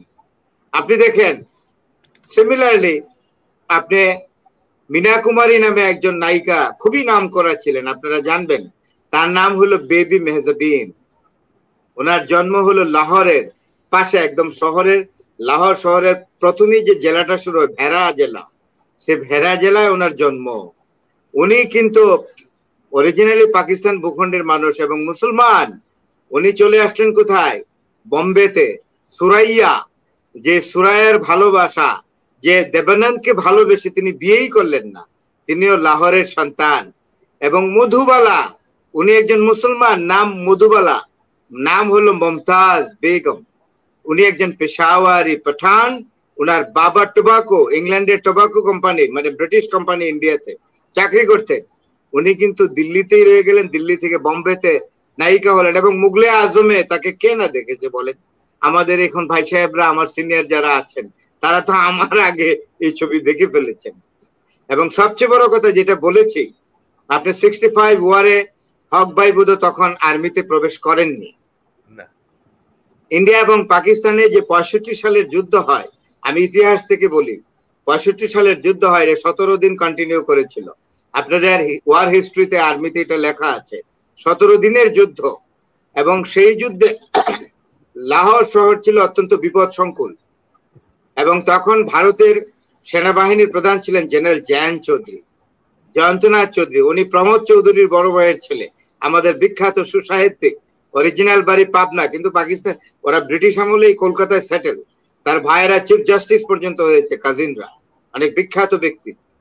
Jayanta Chowdhury Ayub খানের batchmate ছিলেন। স্যান্ডহার্স্ট royal military academy, এখানে 3 জনই আপনারা বুজুর্গান army officer আছেন। স্যান্ডহার্স্ট রয়্যাল মিলিটারি একাডেমি, অত্যন্ত নামকরা মিলিটারি একাডেমি থেকে 2 জনই পাশ করেছেন। এবং জয়ন্ত চৌধুরীর রেকর্ড অনুযায়ী দেখা যায় he secured the first place, এবং আয়ুব খান বোধ সম্ভবত 4th হয়েছিলেন। They were close friend. এবং 68-এ আয়ুব খান মার্শাল ল দিয়ে দেশের প্রেসিডেন্ট হলেন। General Jayanta Chowdhury was building up his career at the commander in chief of Indian army. Retire করার পর ওনাকে ক্যানাডাতে, ভারত সরকার ক্যানাডাতে ভারতের হাই কমিশনার করে পাঠিয়েছিলেন। যুদ্ধ যখন শুরু হয়েছিল, আপনারা ভালো জানবেন, আয়ুব খান জানতেন, কারণ একসঙ্গে ব্রিটিশ ইন্ডিয়াতে চাকরি করেছে। আয়ুব খান যখন ফোর্ট কর্নেল থেকে ব্রিগেডিয়ার হয়েছেন, তখন ভারত ভাগ হয়েছে। এবং অনেক দিনের অভিজ্ঞতা সম্পর্কে তার বন্ধু জয়ন্ত চৌধুরী সম্পর্কে বলেছিলেন 65-এর ওয়ারে, যে আমার বন্ধু ইন্ডিয়ান আর্মি লিড করতেছে, আমি জানি তিনি সর্পিল গতি সম্পন্ন একজন জেনারেল, অত্যন্ত এক্সপার্ট। তাই আয়ুব খান 58-এ মার্শাল ল দিয়ে চলে এলেন এবং 62-তে ইলেকশন দিয়ে একদম সিভিলিয়ান হয়ে গেলেন। তারপরেও 65-এ উনি মিলিটারি কস্টিউম পরলেন। এবং জেনারেলি পাকিস্তানের যে কোনো দেশের প্রেসিডেন্ট ইচ্ছা করলে সামরিক বাহিনীর পোশাক পরতে পারে, কারণ he is the supreme commander according to the constitution of the country. Ayub Khan 65-এ আপনি আবার পরে সেনাবাহিনীর ড্রেস পরে উনি ডাইরেক্টিভ দিতে আর্মি তাদের সেনাবাহিনীকে, কারণ জেনারেল মুসা ছিলেন একটু slow officer. He was the commander in chief of Pakistan army during the time. এখন দেখেন একটা কথা আমি বলি, যে এই যে 65-এর যুদ্ধে লাহোরে তারা রান অফ কাচে প্রেসার করলো।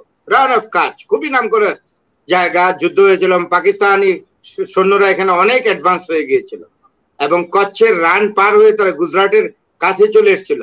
তখন জেনারেল জয়ন্ত চৌধুরী তার হেডকোয়ার্টার এনে বসিয়েছে অমৃতসরে এবং ইন্ডিয়ান আর্মিকে বললো যে আগাও, এবং তারা লাহোরের একদম কাছে গেল। অনলি লাহোর থেকে 5 থেকে 7 kilometre out of the city থেকে একটা বাটার ফ্যাক্টরিতে ইন্ডিয়ান আর্মি ইনস্টল হলো। তারা এখানে পজিশন নিল এবং পাকিস্তানি পাঞ্জাবি মুসলমান মহিলারা কিন্তু খুব ডেসপারেট, দেখতেও সুন্দর। তারা তাদের নিজস্ব ডাবল এবং সিঙ্গেল ব্যারেল বন্দুক নিয়ে তারা 2তলা 3তলা থেকে নামতেছে, বাইনোকুলার দিয়ে ইন্ডিয়ান আর্মিটা দেখছে। তখন লাহোর লাহোর চলে গেলে পাকিস্তানিরা থাকেটা কি? লাহোরকে বলা হয় যে কুসুমাস্তীর্ণ শহর, এবং লাহোর হলো এখনো সারা ভারতবর্ষের সবচেয়ে সুন্দর শহর, ইন্ডিয়া এবং পাকিস্তান মিলে, বাংলাদেশ মিলে। লাহোরের মতো এত প্ল্যান্ড সিটি নাই ইন্ডিয়া, দিল্লির চেয়ে অনেক Cosmopolitan, more beautiful city.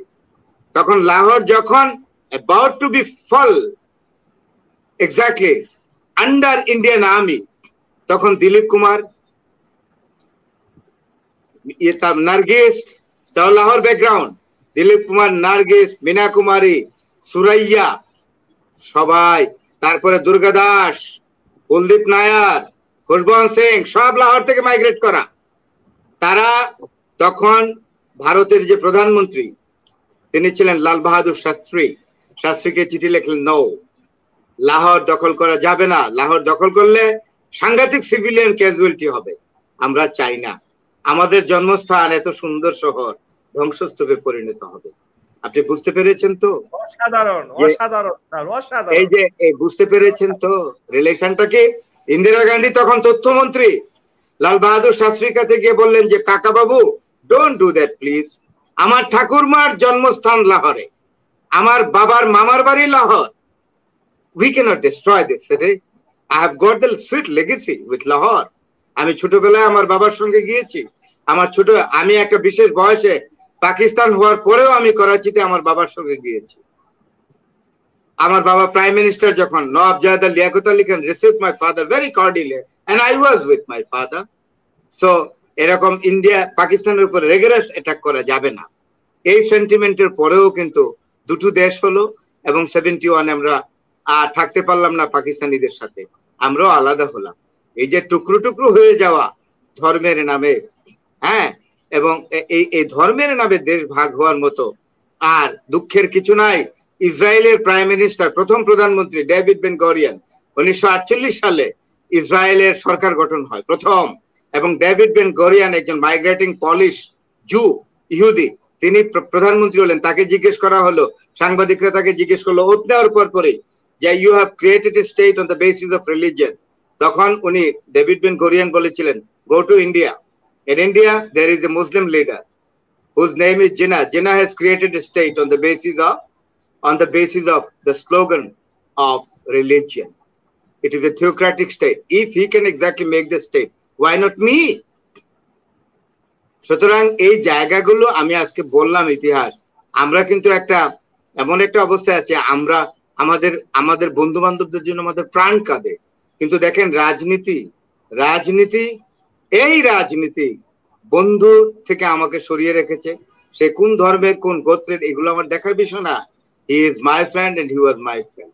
I've been missing him very seriously. I've been missing him day and night because my childhood memory is with him. I cannot forget this sweet memory at all with my friends. Thank you very much. Sir, একটু যদি আলোকপাত করতেন, আপনি তো মানে আমি একা না স্যার, অনেক কমেন্টস আসতেছে আপনার বক্তব্য শুনে, মানুষ অভিভূত স্যার, এবং আপনি এত গভীর জ্ঞান রাখেন মিলিটারি সম্পর্কে, যেটা সাধারণত বাংলাদেশে খুবই বিরল স্যার। মিলিটারি শুধু বাংলাদেশ না, আপনি একটা 3টা দেশ না, এবং বিশ্বের মিলিটারি সম্পর্কে আপনার অসাধারণ জ্ঞান আছে, যে জ্ঞানগুলো আপনাকে অবশ্যই আমি বারবার স্যার আপনাকে বিরক্ত করব, এই অনুষ্ঠানে আনবো, কেননা এই অনুষ্ঠানটা কিন্তু অন্যান্য গতানুগতিক চ্যানেলের মতো চ্যানেল নয়।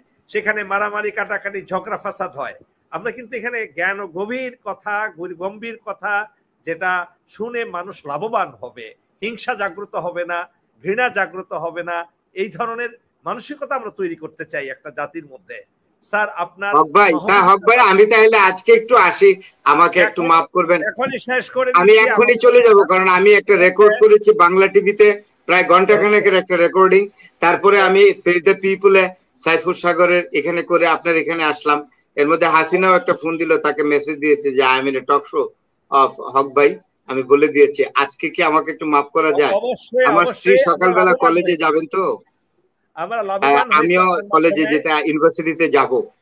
আমরা অনেক ধন্যবাদ যে আপনি আমাকে আপনার প্রথম শুরুতেই ডেকে যে সম্মান দিলেন, সেই সম্মান আমি আমার জন্য শিরোধার্য, এবং তার জন্য আমি আপনার কাছে এভার গ্রেটফুল।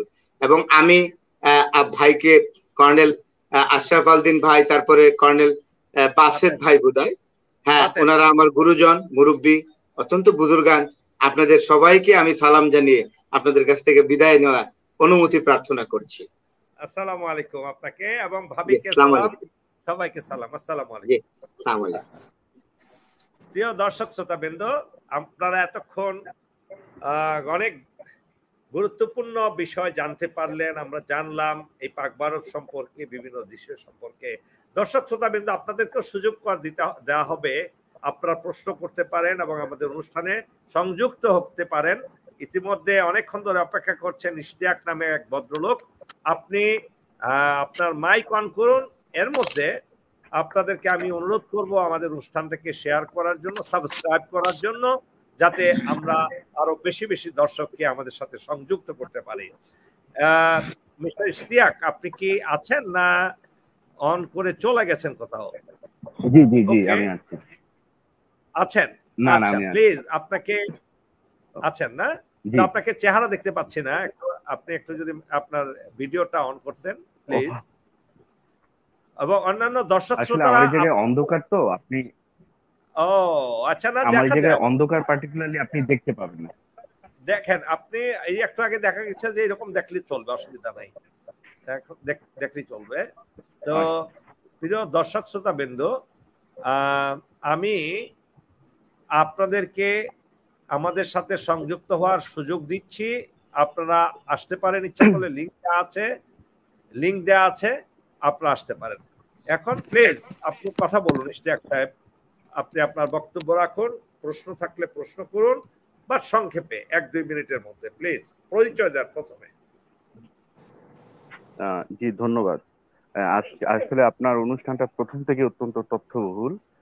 আমার একটা প্রশ্ন হচ্ছে যে আসলে যতটা আবেগময় পরিস্থিতির কথা এখানে আলোচনা করা হলো, বাস্তবেও কি তাই? 1947-এর পূর্বের ইতিহাসগুলো কি তাই বলে? এখানে সৃষ্টির জন্মলগ্ন থেকেই একটা ভয়ঙ্কর মারামারি কাটাকাটির পরিস্থিতি, যেটা প্রমাণ করে আজকে ভারতের পরিস্থিতি দেখলে আপনি বুঝতে পারবেন যে কেন পার্টিশন হয়েছিল এবং সেটা যে কতটা প্রয়োজনীয় ছিল সেটা আজকের পরিস্থিতি। এই যে 3 দিন আগে আপনি দেখবেন দিল্লিতে মন্দিরে প্রসাদ খাওয়ার কারণে এক যুবককে খামের সাথে বেঁধে পিটিয়ে মারা হয়েছে, এবং সবচেয়ে ভয়ঙ্কর বিষয় লোকটা ছিল প্রতিবন্ধী। টুইটারে ভিডিওটা দেখলাম 44 সেকেন্ডের, খুব মর্মান্তিক একটা ভিডিও। আজকে ভারতের যে পরিস্থিতি, এই পরিস্থিতি আমাদের সাথেও কি হতো না যদি আমরা পার্টিশনে না যেতাম? এবং আমার সবচেয়ে দুঃখের বিষয় লাগে যে আমাদের পার্বত্য চট্টগ্রাম নিয়ে কিছু কিছু ভয়ঙ্কর ষড়যন্ত্র হচ্ছে, আভাস পাওয়া যাচ্ছে। সেই বিষয়টাও গুরুত্ব সহকারে একটু আলোচনা করা উচিত। এবং কিছু বক্তব্য আমি বলবো যে চলে গেছে এরকম যে পার্টিশনটাই মনে হয় ভুল। আদৌ কি পার্টিশনটা ভুল? পার্টিশনটা পার্টিকুলারলি আমার মূল্যবোধ থেকে আমি বলি, বা আমি ইতিহাস খুব অল্প পড়েছি সেখান থেকে বলি, এটা ছিল এক্সিস্টেন্সিয়াল একটা ইস্যু, যে হয় বাঁচো না হয় বিভাজন হও। বিষয়টা হলো শরীরে আগুন লাগার মতো। এখন কাপড় খুললে ইজ্জত নাই, আর কাপড় না খুললে জীবন নাই, এমন একটা সিচুয়েশনে কি পার্টিশন হয় নাই? ইতিহাসটা আলোচনা করবেন দয়া করে। প্রিয় ইশতিয়াক সাহেব, আমি খুবই মুগ্ধ হয়েছি আপনার কথায়। আপনি ইতিহাস সম্পর্কে খুব ভালো জ্ঞান রাখেন। অবশ্যই এই ব্যাপারে আপনার প্রশ্নের উত্তরটা দেওয়ার জন্য আমি অনুরোধ করব কর্নেল আশরাফ আল দিনকে। উনি এ ব্যাপারে আশা করি খুব সুন্দর উত্তর দিতে পারবেন। আপনি যদিও জানেন উত্তরগুলো, তারপর দর্শক শ্রোতাদের জন্য আমি স্যারকে অনুরোধ করব। এবং এর আগে ইশতিয়াক সাহেব আপনাকে বলি, আপনি আপনার নাম্বার আপনার ফোন নাম্বার, আপনার পুরো নামটা আমার সাথে ইনবক্স করে দিয়েন। আপনাকে ভবিষ্যতে আমরা এই অনুষ্ঠানে সংযুক্ত করব আলোচক হিসেবে। আপনি ছবি এবং আপনার ফোন নাম্বার আপনি যদি কাইন্ডলি একটু আমার কাছে পাঠান, আমরা সেই ব্যবস্থা করব। স্যার, খুব সুন্দর একটি প্রশ্ন করেছেন উনি। তাহলে কেন আমরা যদি এতই শান্তিপূর্ণ সাম্প্রদায়িক শান্তি থাকতো, তাহলে 1947 সালে কেন বিভক্ত হলো? এই 46 সালের রায়ট সম্পর্কে আপনি জানেন, সেখানে কেন হলো, সেখানে সোহরাওয়ার্দী, জেনারেল ইশফাকুল মাজিদ, আরো অন্যান্যরা, সেখানে লক্ষ লক্ষ লাশ। তারপরে আপনার কেন বিহার থেকে লক্ষ লক্ষ মুসলমান যখন হত্যা করা হলো, তাদেরকে কচুকাটা করা হলো, কিছু লোক বাঁচতে পেরে তখন তৎকালীন পূর্ব পাকিস্তানে 22 বেঙ্গলে পাঠানো হলো। এই সমস্ত ঘটনাগুলি সংক্ষেপে যদি আপনি বর্ণনা করতেন স্যার, প্লিজ। আর এই প্রসঙ্গে পরবর্তী প্রশ্ন আসবে কর্নেল বাতেনের কাছে। আমি কর্নেল বাতেনকে দেখা যাচ্ছে না, আংশিক দেখা যাচ্ছে, একটু যদি আপনি প্রস্তুতি নেন নেক্সট প্রশ্নের উত্তর দেওয়ার জন্য, প্লিজ স্যার। আপনার আনমিউট করে নেন স্যার, আপনার মাইকটা আনমিউট করে নেন। হ্যাঁ, ঠিক আছে, বলেন। ওকে, কথা শোনা যাচ্ছে এখন? জি স্যার, শোনা যাচ্ছে, loud and clear, please. Alright, আমি ইশতিয়াক সাহেবকে ধন্যবাদ জানাই এবং আমি সত্যি আনন্দিত। ওনার ছবি দেখে যা বুঝতে পারলাম, ওনারা আমাদের পরবর্তী প্রজন্মের মানুষ, বয়স আমার চেয়ে কম অন্তত, এবং এই প্রজন্মের মানুষের মধ্যে যদি এই ধরনের সচেতনতা থাকে, তাহলে আমাদের জাতির জন্য, জাতির ভবিষ্যতের জন্য মঙ্গল হবে। আসলে এই যে যেভাবে বলা হয় good good good very good, আসলে ব্যাপারটা তা না। হিন্দু আর হিন্দুত্ববাদ দুইটা আলাদা জিনিস। প্রফেসর ফরহাদ সাহেব সম্ভবত এই কথা বলে গেলেন যে হিন্দু এটা এই অর্থাৎ হিন্দু কোষের এই পাশে যারা আছে তারা সবাই, এটা একটা ইমোশনের কথা। কিন্তু বর্তমান ভারতে যা হচ্ছে সেটা অন্যরকম জিনিস। এই যে বলা হলো যে দ্বিজাতিতত্ত্ব ভিত্তিতে কে কায়েদে আজম করেছিল, আসলে না, কায়েদে আজমকে বাধ্য করা হয়েছিল। কায়েদে আজম ওয়াজ এ কংগ্রেসি, he was the president of the Congress. এবং আমার মনে আছে, আমি আমার মায়ের কাছে শুনেছি, আমার নানারা বলতেন, নানারা কিন্তু আবার জাতীয়তাবাদী ছিলেন, নানারা বলতেন যে এই কি মাথায় টুপি পরে না, এই কংগ্রেসি। কায়েদে আজমকে কিন্তু আসলে তারা খুব করতো। কিন্তু ব্যাপারটা হলো, আমি আপনাকে বলবো, আকবর হোসেনের কিছু বই আছে। আকবর হোসেন পুরানা ঔপন্যাসিক ছিলেন, কি পাইনি, তারপর অনেকগুলো বই আছে। ওনার উপন্যাস পড়লে আপনি দেখবেন যে ঘটনা এরকম হচ্ছে যে মুসলমানরা মিছিল নিয়ে যাচ্ছে, আর উপর থেকে হিন্দু মেয়েরা গরম পানি এবং মরিচের গুঁড়া ছিটিয়ে দিচ্ছে। এই ছিল হিংসা বিদ্বেষ। একসাথে তো মুসলমানরা, হিন্দুরা ছিল। পাক ভারত উপমহাদেশের জন্য, এমনকি ইন্ডিয়ার ইন্ডিপেন্ডেন্সের জন্য, ভারত মুক্তি মানে ব্রিটিশ শাসন থেকে মুক্তি পাওয়ার জন্য যত মানুষ প্রাণ দিয়েছে, তাদের সিংহভাগ ছিল মুসলমান। এবং সত্যিকার অর্থে যারা প্রাণ দিয়েছে তাদের মধ্যে সবচেয়ে বেশি ছিল আলেম ওলামা। অথচ মুসলমান তো 50%ও না। তাহলে কেন?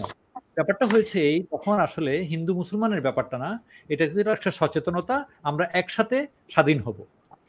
আপনি যদি শরৎ বসু মানে কায়েদে আজম শরৎ বসুর যে একটা চুক্তি আছে সেটা সম্পর্কে স্টাডি করেন, you will find that they were agreed যে বাংলা ভাগ হবে না, পাঞ্জাব ভাগ হবে না।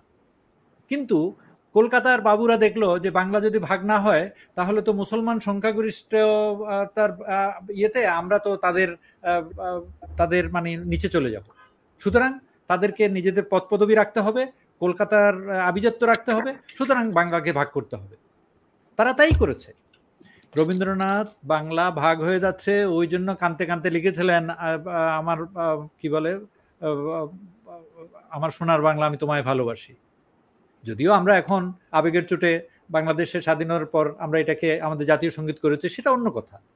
কিন্তু সেই বাংলাকে যেমন আবার বঙ্গভঙ্গ ছিল, আবার এক হয়ে গেল। এই এক বাংলাকে আবার ভাগ করলো কেন? ভাগ করেছে, এটার পেছনে কিন্তু হিন্দু কট্টরবাদীরা তারা বাধ্য করেছিল মুসলমানদেরকে। এবং এই এই এই এই ধাক্কাধাক্কির পর্যায়টা এমন জায়গায় গিয়েছিল, কায়েদে আজম দেখলেন যে না, এ তো অস্তিত্ব রক্ষা করা মুশকিল, কারণ এরা যে হিংসা বিদ্বেষ প্রচার করছে তাতে দেখা যাবে যে পাক ভারত উপমহাদেশ একসাথে যদি হয়ও আমাদেরকে আর এখানে বাঁচতে দেবে না। তখন উনি বললেন তাহলে আমাদেরকে জাতির ভিত্তিতে আলাদা হতে হবে, এবং সেটাকে প্যাটেলরা, নেহেরু প্যাটেলরা সমর্থন করলো। সো এখন একভাবে আমাদেরকে বোঝানোর জন্য, ভুল বোঝানোর জন্য বলা হয় যে দ্বিজাতি তত্ত্বের আসলে দ্বিজাতি তত্ত্বের সৃষ্টিকর্তা হচ্ছে কায়েদে আজম। না, কায়েদে আজম তা ছিলেন না। কায়েদে আজম মুসলিম লীগ করেছেন, কিন্তু তার আগে তো উনি কংগ্রেসই ছিলেন। মুসলিম লীগ কেন করলেন সেই কথাটা আমাকে বের করতে হবে না? তো ওই জন্য ইশতিয়াক ভাই যে কথাটা বলেছেন এটা ঠিক কথা। আসলে এই ঘৃণাটা এমনভাবে ছড়িয়েছিল, তারপরে এটা ছড়াতে ছড়াতে এমন জায়গায় গেছে, ওই যে কর্নেল হক যে কথাটা বলতেছিল, স্বাধীন হয়ে গেছে, তারপর পাঞ্জাব থেকে, মানে লুধিয়ানা থেকে ভারতের একটা ট্রেন যাচ্ছে পাকিস্তানে, মানে নতুন পাকিস্তানে, এবং ওরা গিয়ে দেখলো যে পুরা ট্রেন ভর্তি লোক আছে কিন্তু সবার গলা কাটা, সবাই আসছে কিন্তু লাশ। তখন ওরাও প্রতিশোধ নিল, ওখান থেকে আরেকটা ট্রেন ভর্তি হিন্দু যারা ভারতে আসতেছিল তাদের গলা কেটে দিল। সো এই যে টিট ফর ট্যাট, মানে একজন আরেকজনকে এইভাবে মানে এই যে হিংসা বিদ্বেষ করাটা, এটা হিন্দুরা করেছে, ভারতীয়রা করেছে, ভারতীয়দের মধ্যে একটা কট্টরবাদী গ্রুপ করেছে যারা এখন বিজেপির নামে হিন্দুত্ববাদকে ছড়িয়ে দিচ্ছে। এবং একটা অত্যন্ত দুঃখজনক কথা, কিছুদিন আগে এই ভারতের নতুন পার্লামেন্ট ভবন উদ্বোধন করা হলো। সেই পার্লামেন্ট ভবনের দেওয়ালের মধ্যে ভারত বলে যেই ম্যাপটা দেখানো হয়েছে সেটার মধ্যে কিন্তু এই পাকিস্তান, বাংলাদেশ সব বিলুপ্ত হয়ে গেছে। দে আর সেইং ভারত, তাদের যে দেশ, তারা যে ভারতকে, মহাভারতকে ইয়ে করতে চায়, এস্টাবলিশ করতে চায়, সেটার ভিতরে বাংলা ইজ ডিজলভ, বাংলাদেশ। এটা আমাদের স্বাধীনতা বিরোধের কথা। আমাদের বর্তমান সরকারের উচিত ডিপ্লোম্যাটিক্যালি এটার বিরোধিতা করা, কারণ এটা নিয়ে কেউ আলোচনা করে না স্যার। হ্যাঁ, এক্স্যাক্টলি, এটা কোনো ঠাট্টা মস্করার জিনিস না। এটা তারা তাদের মানে কি বলে, এই যে অ্যাসেম্বলি হল যেটা অফিসিয়ালি উদ্বোধন করেছে, সেখানে অফিসিয়ালি যে ম্যাপটা রাখা হয়েছে এখনো আছে। যদি তাই থাকে সেটা আমরা গ্রহণ করি কিভাবে? যদি তাই বলা হয় তাহলে তাদের সাথে আমাদের বন্ধুত্ব থাকে কিভাবে, আমাদের ডিপ্লোম্যাটিক রিলেশনশিপ থাকবে কিভাবে? দেয়ার শুড বি, আমাদের বাংলাদেশের স্বাধীনতাকে যারা অনেক রক্তের বিনিময়ে, বললাম তো আমার ভাই ছিলেন যোদ্ধা, আমাদের ভাইয়েরা বোনেরা নিজেদের রক্ত দিয়ে এই দেশ স্বাধীন করেছে, এইভাবে সেবাদাস হিসেবে কাজ করার জন্য না। আমাদের স্বাধীনতার দাবি হচ্ছে যে আমাদেরকে এই সব ব্যাপারে, আমাদের স্বাধীনতার বিপক্ষে যে সব জিনিস যায় তার বিপক্ষে প্রতিবাদ করতে হবে। তো এই প্রতিবাদের করবে কোত্থেকে? আমরা অধিকাংশ লোক তো জানিও না। আমাদের ডিপ্লোম্যাটিক মিশন আসে না, আমাদের পররাষ্ট্র মন্ত্রণালয় আছে না। শুধু স্বামী স্ত্রী সম্পর্ক ইত্যাদি বাজে কথাবার্তা, হালকা কথাবার্তা বলে চালিয়ে দিলে তো হবে না।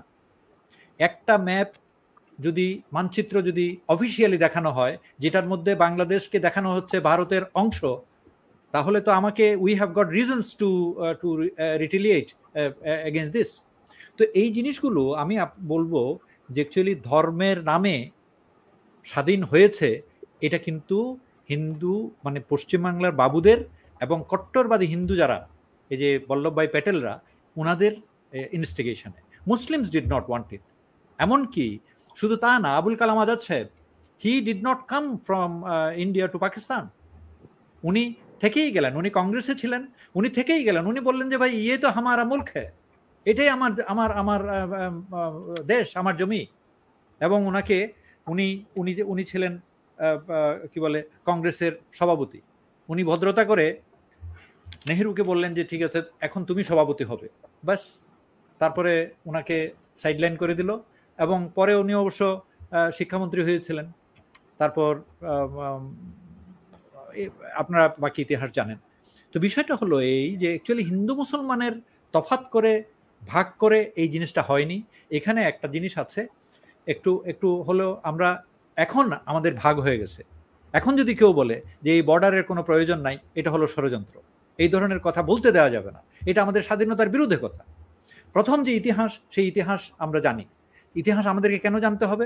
ভবিষ্যৎ সম্পর্কে সচেতন হওয়ার জন্য। ইতিহাস না জানা মানে কোনো মতেই উদারতা নয়। আমাদের ইতিহাস জেনে তারপর আমরা কোথায় ছাড় দেব, কতটুকু উদার হব, সেটা আমাদেরকে নির্ধারণ করতে হবে। বাংলাদেশ স্বাধীন হয়েছে টিকে থাকার জন্য হাজার বছর ধরে, শুধু গালগপ্প করার জন্য না, অন্যের কাছে নতজানু হওয়ার জন্য না, এবং আমাদের যারা শহীদ তাদের রক্তকে বিক্রি করে দেওয়ার জন্য না। তাই ইতিহাস সম্পর্কে আমাদের জানতে হবে, শুধুমাত্র গালিগালাজ করলে হবে না। ইতিহাস আমাদের জানতে হবে, শত্রু মিত্র চিনতে হবে। যারা আমাদের পড়োশী, যারা আমাদের নেইবার ক্যানট বি চুজেন, একটা কথা আছে, আমরা ডিপ্লোম্যাটিক ইয়েতে বলা হয় যে neighbour cannot be chosen, you got to coexist with the neighbour. তো নেইবারের সাথে কিভাবে থাকতে হবে, যেভাবে থাকাটা আমার জন্য সম্মানজনক এবং আমার জন্য লাভজনক। It's mutual win win situation. নতজানু হয়ে যদি কেউ থাকতে যায় তাহলে তো আর স্বাধীনতা থাকে না। সুতরাং আমি আজকের কথায় যে কথাটা এসছে যে যে আমাদের অনেকের, আমি এরকমও কথা শুনেছি যে কেন আমাদের এখানে বর্ডার আছে, আমরা যদি বর্ডার না থাকতো এখন দিল্লি চলে যেতে পারতাম। এর চেয়ে হালকা কথা, এর চেয়ে বাজে কথা, এর চেয়ে স্বাধীনতা বিরোধী কথা আর হতে পারে না। এই স্বাধীনতা বিরোধী কথা বোঝাতে গিয়ে আমরা ওই পুরানা আমলের সে 50 বছর আগে কারা কারা রাজনৈতিকভাবে স্বাধীনতার বিরোধিতা করেছিল ওগুলোকে বলবো, আর এখন যারা দেশে চুরি করবে, দেশের অর্থনীতিকে নষ্ট করবে, যারা দেশের শিক্ষা ব্যবস্থাকে নষ্ট করবে, যারা আমাদের ইয়তদের চরিত্রগুলো নষ্ট করবে, স্বাধীনতার যে আমাদের যে পরিচয় হওয়া উচিত সেটাকে যারা ধ্বংস করে দেবে, তাদেরকে আমরা স্বাধীনতা বিরোধী বলবো না? তা কাকে বলবো? কেন আমরা এই পুরানা কথা নিয়ে বসে থাকবো? তাই আমাদেরকে চিহ্নিত করতে হবে কে বন্ধু কে শত্রু, এটা দেশের ভিতরে হোক দেশের বাইরে হোক। তাই আমি বলবো এই যে ভাই অত্যন্ত সুন্দরভাবে বলেছেন, এটা আক্ষেপ করার কোনো কিছু নাই। আমাদেরকে জানতে হবে, বুঝতে হবে, ভুল হয়েছে যা হয়েছে ঠিক আছে, এখন আমাদেরকে কি পদক্ষেপ নিতে হবে। ইতিহাস সচেতন যদি আমরা না হই তাহলে আমাদের কিন্তু সমস্যা আছে। আমাদের সমস্যা আছে এই জন্য যে আমাদের কে কি করলো আমরা তখন বুঝতেও পারবো না। আফসোস করার মতো জিনিস স্বাধীনতা নয়। স্বাধীনতা বিকিয়ে দিয়ে তারপর আফসোস করব যে হা হা আমি তো স্বাধীনতা বিকিয়ে দিলাম, এটা এমন জিনিস নয়। এটা আগে থেকেই সচেতন হতে হবে, প্রত্যেকটা পদক্ষেপ গুনে গুনে নিতে হবে। কারণ এটা একজন দুজন রাজনীতিবিদের কাজ না, এটা একজন দুজন পদবীধারীদের বিষয় না, এটা হচ্ছে 17 কোটি জনগণের আমানত, 17 কোটি জনগণের সম্পদ। এটাকে রক্ষা করতে হবে যে কোনো মূল্যেই হোক না কেন। এটা রক্ষা করার জন্য আমাদেরকে হিন্দু, বৌদ্ধ, খ্রিস্টান, উপজাতি যারাই আছে না কেন এই বাংলাদেশের মানচিত্রের মধ্যে, ভৌগোলিক সীমারেখার মধ্যে আমাদেরকে ঐক্যবদ্ধ থাকতে হবে। ঐক্যবদ্ধ মানে একেবারে সলিড, রক সলিড ইউনিটি থাকতে হবে। এখানে কোনো রকম ষড়যন্ত্র নাই। বিজেপি যা কিছু করতেছে সেটা ভারতে করতেছে, এখানকার হিন্দুরা বিজেপির হয়ে যদি লাভ দেয় তাইলে কিন্তু এটা একটা অশুভ সংকেত। এটা শত্রুরা চাইবে, কিন্তু অধিকাংশ হিন্দু নিশ্চয়ই তা করবে না। তাদের মধ্যে যে মানসিকতা আছে, তারা যেভাবে বেনিফিশিয়ারি, দে শুড আন্ডারস্ট্যান্ড। তো এই জন্য আমার কাছে মনে হয় যে আজকের এই যে সাম্প্রদায়িক সম্প্রীতির বাংলাদেশ ইজ একটা কোশ্চেনেবল জায়গায় গিয়ে পৌঁছে গেছে। বর্তমান সরকার কি করবে এই সামনে রাজনৈতিক বিভাজন জিয়ে রাখার জন্য এবং বিরোধীদেরকে দমানোর জন্য মিথ্যা ঘটনা তৈরি করবে, পূজা মণ্ডপে ভাঙচুর করবে, হিন্দুদের বাড়িতে আগুন লাগাবে, যেভাবে বাসে আগুন লাগিয়ে বলেছে যে এটা বিরোধীরা করেছে। এই যে জিনিসগুলো, এটার ব্যাপারে সবাইকে সচেতন হতে হবে। দেশকে রাজনৈতিক দলগুলো ধ্বংস করে দিতে পারে। গত 14 বছরের ইতিহাস হচ্ছে আমাদের দেশের প্রত্যেকটা প্রতিষ্ঠান ক্ষতিগ্রস্ত হয়েছে। আর যেন ক্ষতিগ্রস্ত না হয়, এই সরকারের অধীনে হোক বা অন্য কোনো সরকারের অধীনে হোক, আমাদের ঐক্য যেন অটুট থাকে। আপনাদের সবাইকে ধন্যবাদ। স্যার আপনাকে অসংখ্য ধন্যবাদ। এখন আমি কুয়েত থেকে একজন সংযুক্ত হয়েছেন, শ্রাবণ। আপনি আপনার পরিচয় দিন, আপনার প্রশ্ন করুন, আপনার প্রশ্নটার উত্তর দিবেন কর্নেল বাতেন। জি, আসসালামু আলাইকুম ওয়া রাহমাতুল্লাহি ওয়া বারাকাতুহু। আমি শ্রাবণ চৌধুরী, কুয়েত থেকে বলছি। বাংলাদেশের ঠিকানা দেওয়া লাগবে কিনা জানি না, যদি তাই বাংলাদেশের স্থায়ী ঠিকানা দিতে হয়। আমার স্থায়ী ঠিকানা ফেনী সোনাগাজী। আমি কুয়েত প্রবাসী, কুয়েতে আছি প্রায় 20 বছর ধরে। আমার একটা প্রশ্ন, বিশেষ করে দুইটা প্রশ্ন। একটা প্রশ্ন হচ্ছে গণমাধ্যম বিষয়ে, আর একটা প্রশ্ন হচ্ছে গিয়ে হিন্দু মহাজোটের যে রানা দাশগুপ্ত যে কথাটা বলেছেন ওইটার ওই বিষয়টার উপরে। প্রথম প্রশ্ন হচ্ছে, আজকে আমাদের বিশিষ্ট কয়েকজনই সুশীল সমাজ, আমরা কয়েকজনকে যাদেরকে মনে করি আর কি, যেমন আমাদের সাবেক বিচারপতি মানিক সহ অসংখ্য, সুলতানা কামাল বাবু, অনেকজনই বলছেন যে মার্কিন বিষয় নিষেধাজ্ঞার উপর একটা নীতি তারা বলছিল, ওটাকে অপব্যাখ্যা করে যেভাবে ওনারা ব্যাখ্যা বিশ্লেষণ করছে, আসলে এটা খুবই দুঃখজনক। এটা আমাদের বাংলাদেশের জন্য আমাদের জন্য গভীর উদ্বেগের বিষয়। এই বিষয়টা নিয়ে আমার প্রশ্ন হচ্ছে, কিছুদিন আগে যে বাংলাদেশের মিডিয়াতে অপপ্রচার বা মিডিয়া নিয়ন্ত্রণ করতেছে, এই বিষয়ে আল জাজিরা এবং কি বিবিসিতে দুইটা হয়েছিল, আপনারা হয়তো জানেন, আমাদের সাথে আমরা এতটুকু জানি না, দুইটা বুলেটিন হয়েছিল। তাহলে এই যে আজকে সুশীল সমাজ যারা যে আমেরিকায় বিষয় নিষেধাজ্ঞা দেবে বলছে মাত্র, এটা নিয়ে তোলপাট করতেছে, কই তারা তো যখন যে বিবিসি বলতেছে বাংলাদেশে গণমাধ্যম নিয়ন্ত্রিত হচ্ছে, গণমাধ্যমকে মুখ খুলে কথা বলতে দিতেছে, তখন তো ওনারা এসব বিষয়ে কোনো বিবৃতি দিল না, কেন তখন তারা চুপ ছিল? আজকে কেন তারা এত বেশি কথা বলতেছে? আর দ্বিতীয় কোশ্চেন হচ্ছে, আজকে রানা দাশগুপ্ত বলেছেন আমাদের দেশে যে পূজাটা আসতেছে, হিন্দুদের সবচেয়ে ধর্মীয় বড় পূজা উৎসব, যেটা আমরা মনে করি সবচেয়ে বড় উৎসব যত সম্ভব এটাই হিন্দুদের। তো এই উৎসবকে কেন্দ্র করে যদি সরকার চায় কি হামলা হবে, এখন আমরা কি ধরে নেব? এই কথা থেকে আমরা কি ধরে নেব? এতদিন যে হামলাগুলো হয়েছে, এটা কি কোনো না কোনো সরকারের মদদে হয়েছে? জাযাকাল্লাহ খাইর। আসসালামু আলাইকুম রহমতুল্লাহ। অনেক ধন্যবাদ কর্নেল আব্দুল বাতেন।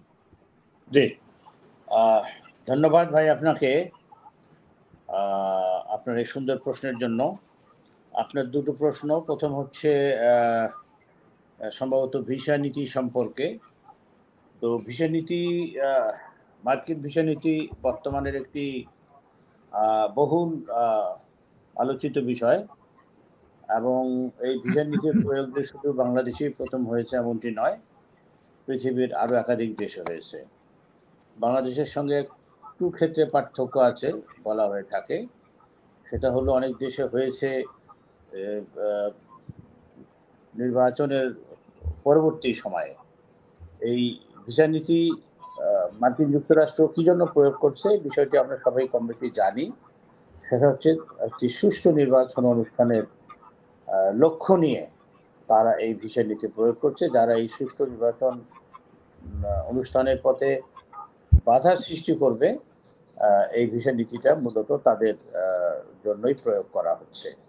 তো বাংলাদেশের ক্ষেত্রে নির্বাচন অনুষ্ঠান হওয়ার আগেই এটার প্রয়োগ হচ্ছে। এটার কারণ হচ্ছে, অতীতে বাংলাদেশে যে দুটো নির্বাচন হয়েছে সেগুলো গ্রহণযোগ্য নির্বাচন হয়নি। সত্যিকার অর্থে যে যে যে দেশের মানুষ তাদের গণতান্ত্রিক অধিকার, তাদের ভোটের অধিকার, সেটাকে প্রয়োগ করতে পারেনি। এবং এটা এই দুটো নির্বাচন পৃথিবীতে গ্রহণযোগ্য হয়নি। বিশেষ করে 2018 সালে যে নির্বাচনটা হয়েছে, যেটাকে বলা হয়ে থাকে দিনের ভোট রাতে হয়েছে, এটা পৃথিবীব্যাপী কোথাও গ্রহণযোগ্য হয়নি। যদিও এই নির্বাচনের ভিত্তিতেই বর্তমান সরকার 5 বছর সময় পার করে দিয়েছে। তো এই পূর্বের অভিজ্ঞতা থেকেই মার্কিন যুক্তরাষ্ট্র এবার আগাম সতর্কতা অবলম্বন করেছে। যদিও সরকারি দলের পক্ষ থেকে বলা হচ্ছে যে নির্বাচন, সরকারি দল তো চাচ্ছে নির্বাচন করার জন্য, তারা তো নির্বাচনকে বাধাগ্রস্ত করতে চাচ্ছে না। কাজেই ভিসা নীতি হচ্ছে বিরোধী দলের জন্য, যারা নির্বাচনকে বাধাগ্রস্ত করতে চায়।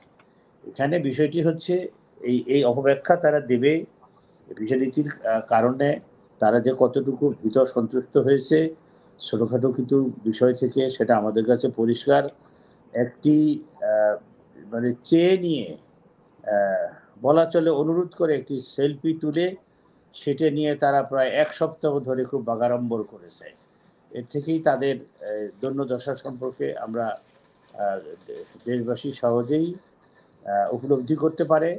এখানে বাধা দেওয়ার অর্থ হচ্ছে এই বিরোধী দল, সরকারের বাইরে যারা অবস্থান করছে, যারা একটি সুষ্ঠু সুন্দর নির্বাচন দেখতে চায়, একটি সুন্দর পরিবেশ ভোটের দেখতে চায়, তারা আন্দোলন সংগ্রাম করবে, তারা রাজপথে থাকবে। এইখানে যারা বাধা দেবে সেই বাধা দানকারীদের উপরেই ভিসানীতি প্রয়োগ হবে। ভিসানীতি প্রয়োগের যে প্রভাব সেটা ইতিমধ্যে বাংলাদেশে পড়তে শুরু করেছে।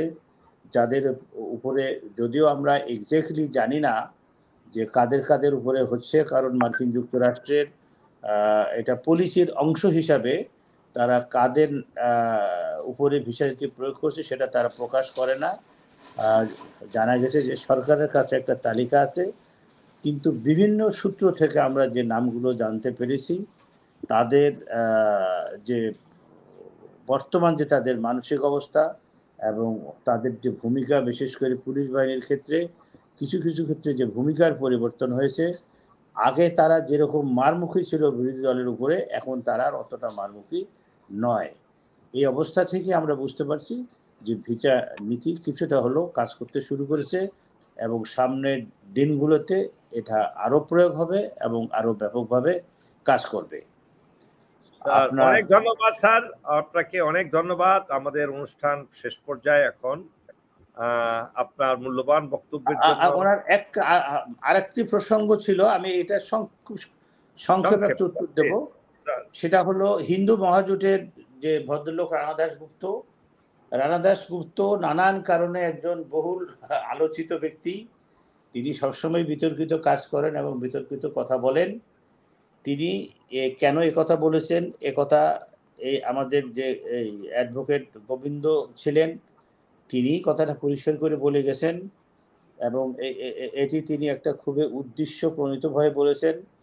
আমি এইটুকু বলতে পারি যে সরকার অথবা সরকারি স্বার্থ সংশ্লিষ্ট কোনো পক্ষ ছাড়া কখনো হিন্দুদের পূজা মন্দিরে বা অন্য কোনো প্রতিষ্ঠানে কখনো হামলা করে না। আমরা খুব সুস্পষ্ট ভাষায় বলতে পারি, আমরা সবাই জানি এই বাংলাদেশে যে এই যে কয়েকদিন পরে যে পূজা হবে, এখানে যদি ওই সংশ্লিষ্ট এলাকার মুসলমানরা, সরকার ছাড়া মুসলমানরা অর্থ দিয়ে সহায়তা না করে তাহলে পূজা অনুষ্ঠান সম্ভব হবে না। যদি মুসলমানরা ওই পূজায় না যায়, পূজাকে কেন্দ্র করে মেলা হয় এবং বিভিন্ন ধরনের আনন্দ ফুর্তির ব্যবস্থা হয়, সেখানে যদি মুসলিম সম্প্রদায়ের লোকেরা না যায় তাহলে তার সেই অনুষ্ঠানও কখনো জমজমাট হবে না। কাজেই এখানে যে এই বাংলাদেশের যে বৃহত্তর জনগোষ্ঠী মুসলিম, তারা কখনোই এই পূজাতে বা যে কোনো হিন্দু ধর্মের যে কোনো অনুষ্ঠানে কখনোই বাধা দিতে যায় না, বরং তারা খুব আন্তরিকতা সহকারে এটা নিজের একটা অনুষ্ঠান মনে করে তারা সব সময় সহায়তা করে থাকে। কাজেই অনেক ধন্যবাদ স্যার, আপনাকে অনেক ধন্যবাদ। ইনশাল্লাহ আমরা আবার অনুষ্ঠান আরেকটা আয়োজন করব যেখানে আরো ব্যক্তি অনেক কথা বলতে পারবেন আশা করি। তো আজকে আমরা অনুষ্ঠানের শেষ পর্যায়ে আপনাদের সকলকে অনুরোধ করব আপনারা এই অনুষ্ঠানকে শেয়ার করবেন বেশি বেশি করে এবং সাবস্ক্রাইব করবেন এই চ্যানেলকে। এই অনুরোধ রেখে কর্নেল আশরাফ আল দ্বীনকে সংক্ষিপ্ত বক্তব্যের মাধ্যমে আজকের অনুষ্ঠান সমাপ্তি ঘোষণা করার জন্য অনুরোধ করছি। কর্নেল আশরাফ আল দ্বীন। ধন্যবাদ আপনাকে। আজকে এই আপনার অনুষ্ঠানে আমি প্রথম এসেছি। আমার কাছে মনে হয় যেন হক কথা অনুষ্ঠান যেন মানুষের কাছে গ্রহণযোগ্য একটি অনুষ্ঠানে পরিণত হয়। আমার মনে আছে যে সে পাকিস্তান আমলে মৌলানা ভাসানীর একটা পত্রিকা ছিল যেটার নাম ছিল হক কথা, বাংলাদেশ আমলে। তো হক কথা সবসময় একটা দুর্বার একটা জিনিস। প্রতিষ্ঠানে অর্থাৎ এস্টাবলিশমেন্টের এগেইনস্টে অনেক সময় সত্য উচ্চারণ করতে গেলে এই কথাগুলো এসে যায় এবং এটা অনেক সময় সরকার হয়তো পছন্দ করবে না, যারা ক্ষমতায় আছে তারা হয়তো পছন্দ করবে না, কিন্তু হক কথাই। তা আপনি আজকে এই অনুষ্ঠানে আমাকে সুযোগ দেওয়ার জন্য আমি আন্তরিকভাবে ধন্যবাদ জানাচ্ছি। আমাদের যেই বিষয়টা সম্পর্কে সচেতন হওয়া দরকার সেটা হচ্ছে শুধু হিন্দুরা নয়, বৌদ্ধ, খ্রিস্টান, সাঁওতাল, উপজাতি সবাই আমাদের ভাই, ওরা সবাই বাংলাদেশি এবং তাদেরকে সবাইকে নিয়েই আমাদেরকে স্বাধীনতার স্বাদ গ্রহণ করতে হবে। আমাদের শত্রুরা সবসময় চাইবে আমাদের মধ্যে বিভেদ সৃষ্টি করার জন্য, আমাদেরকে রক্তাক্ত করার জন্য, আমাদেরকে ডিসইউনাইটেড করার জন্য। এই কথাটা আমরা যারা সংখ্যাগরিষ্ঠ মুসলমান আছি তাদেরকে বুঝতে হবে, তেমনি করে সংখ্যালঘিষ্ঠ যারা আছে, সংখ্যালঘু যারা আছে তাদেরকেও বুঝতে হবে। সুতরাং আমাদের পূজা পার্বণ এগুলো আপনি একটু আগে যেটা বললেন, পূজা পার্বণ শুধুমাত্র ধর্মীয় অনুষ্ঠান নয়, এটার মধ্যে অর্থনীতি সম্পর্কিত, এর সাথে সংস্কৃতি সম্পর্কিত, সামাজিক আচার অনুষ্ঠান সম্পর্কিত, মানুষের আনন্দ বেদনা এগুলো সংযুক্ত হয়ে থাকে। সুতরাং আমরা এই ব্যাপারে সচেতন হব। আমরা পরস্পরের মধ্যে আমরা শত্রুকে চিনতে হবে, তাও ঘৃণা ছড়ানোর জন্য নয় এবং বিভেদ সৃষ্টি করার জন্য নয়। আমরা কিভাবে আমাদের ডিস্টেন্স, ইয়েস এটা ঠিক কথা যে আমাদের অন্যদের সাথে আমাদের একটা তফাৎ থাকতেই পারে, দুই ভাইয়ের মধ্যে যদি তফাৎ থাকবে, দুই প্রতিবেশীর মধ্যেও তফাৎ থাকতে পারে, সেই তফাৎটাকে আমরা যেন ঘুচিয়ে আমরা যেন যত বেশি পারি এই দেশের স্বার্থে আমাদেরকে ইউনাইটেড থাকতে হবে, ঐক্যবদ্ধ থাকতে হবে এবং সমস্ত রকম রাজনৈতিক ষড়যন্ত্রের বিরুদ্ধে সচেতন থাকতে হবে। এই আবেদন জানিয়ে আমি সবাইকে আন্তরিক ধন্যবাদ জানিয়ে আমার বক্তব্য শেষ করছি। আসসালামু আলাইকুম ওয়া রাহমাতুল্লাহ। অনেক অনেক ধন্যবাদ স্যার আপনাকে এবং কর্নেল বাতেনকে। এছাড়া যে সকল অসংখ্য দর্শক শ্রোতা দেশে বিদেশে আমাদের এই হক কথা চ্যানেলে অনুষ্ঠান দেখছেন, আপনাদেরকে আমাদের আন্তরিক শুভেচ্ছা জানিয়ে আজকের অনুষ্ঠান শেষ করছি। আশা করি ভবিষ্যতেও আগামীকালও আপনারা দেখবেন রাত 9টায় আমরা গুরুত্বপূর্ণ একটি অনুষ্ঠান প্রচার করব সরাসরি। সেই অনুষ্ঠানের অপেক্ষায় থেকে আজকে বিদায় নিচ্ছি। আল্লাহ আমাদের সকলের মঙ্গল করুন। মহান সর্বশক্তিমান আল্লাহ রাব্বুল আলামিন, যিনি আমাদের মালিক, আমাদের স্রষ্টা, আমাদের সৃষ্টিকর্তা, আমাদের পালনকর্তা, এবং আমরা আবারও তার কাছে ফেরত যাব। আমাদের সকলের জীবন সুন্দর হোক, বাংলাদেশ একটি শান্তির দেশ হোক, যত ধরনের অন্যায় অবিচার চলছে সেগুলোর অবসান ঘটুক। আমরা একত্রিত হয়ে এই জাতি একটি সুন্দর বাংলাদেশ গড়ে তোলার চেষ্টা করব। আল্লাহ আমাদের সহায় হন। আল্লাহ হাফেজ। বাংলাদেশ জিন্দাবাদ।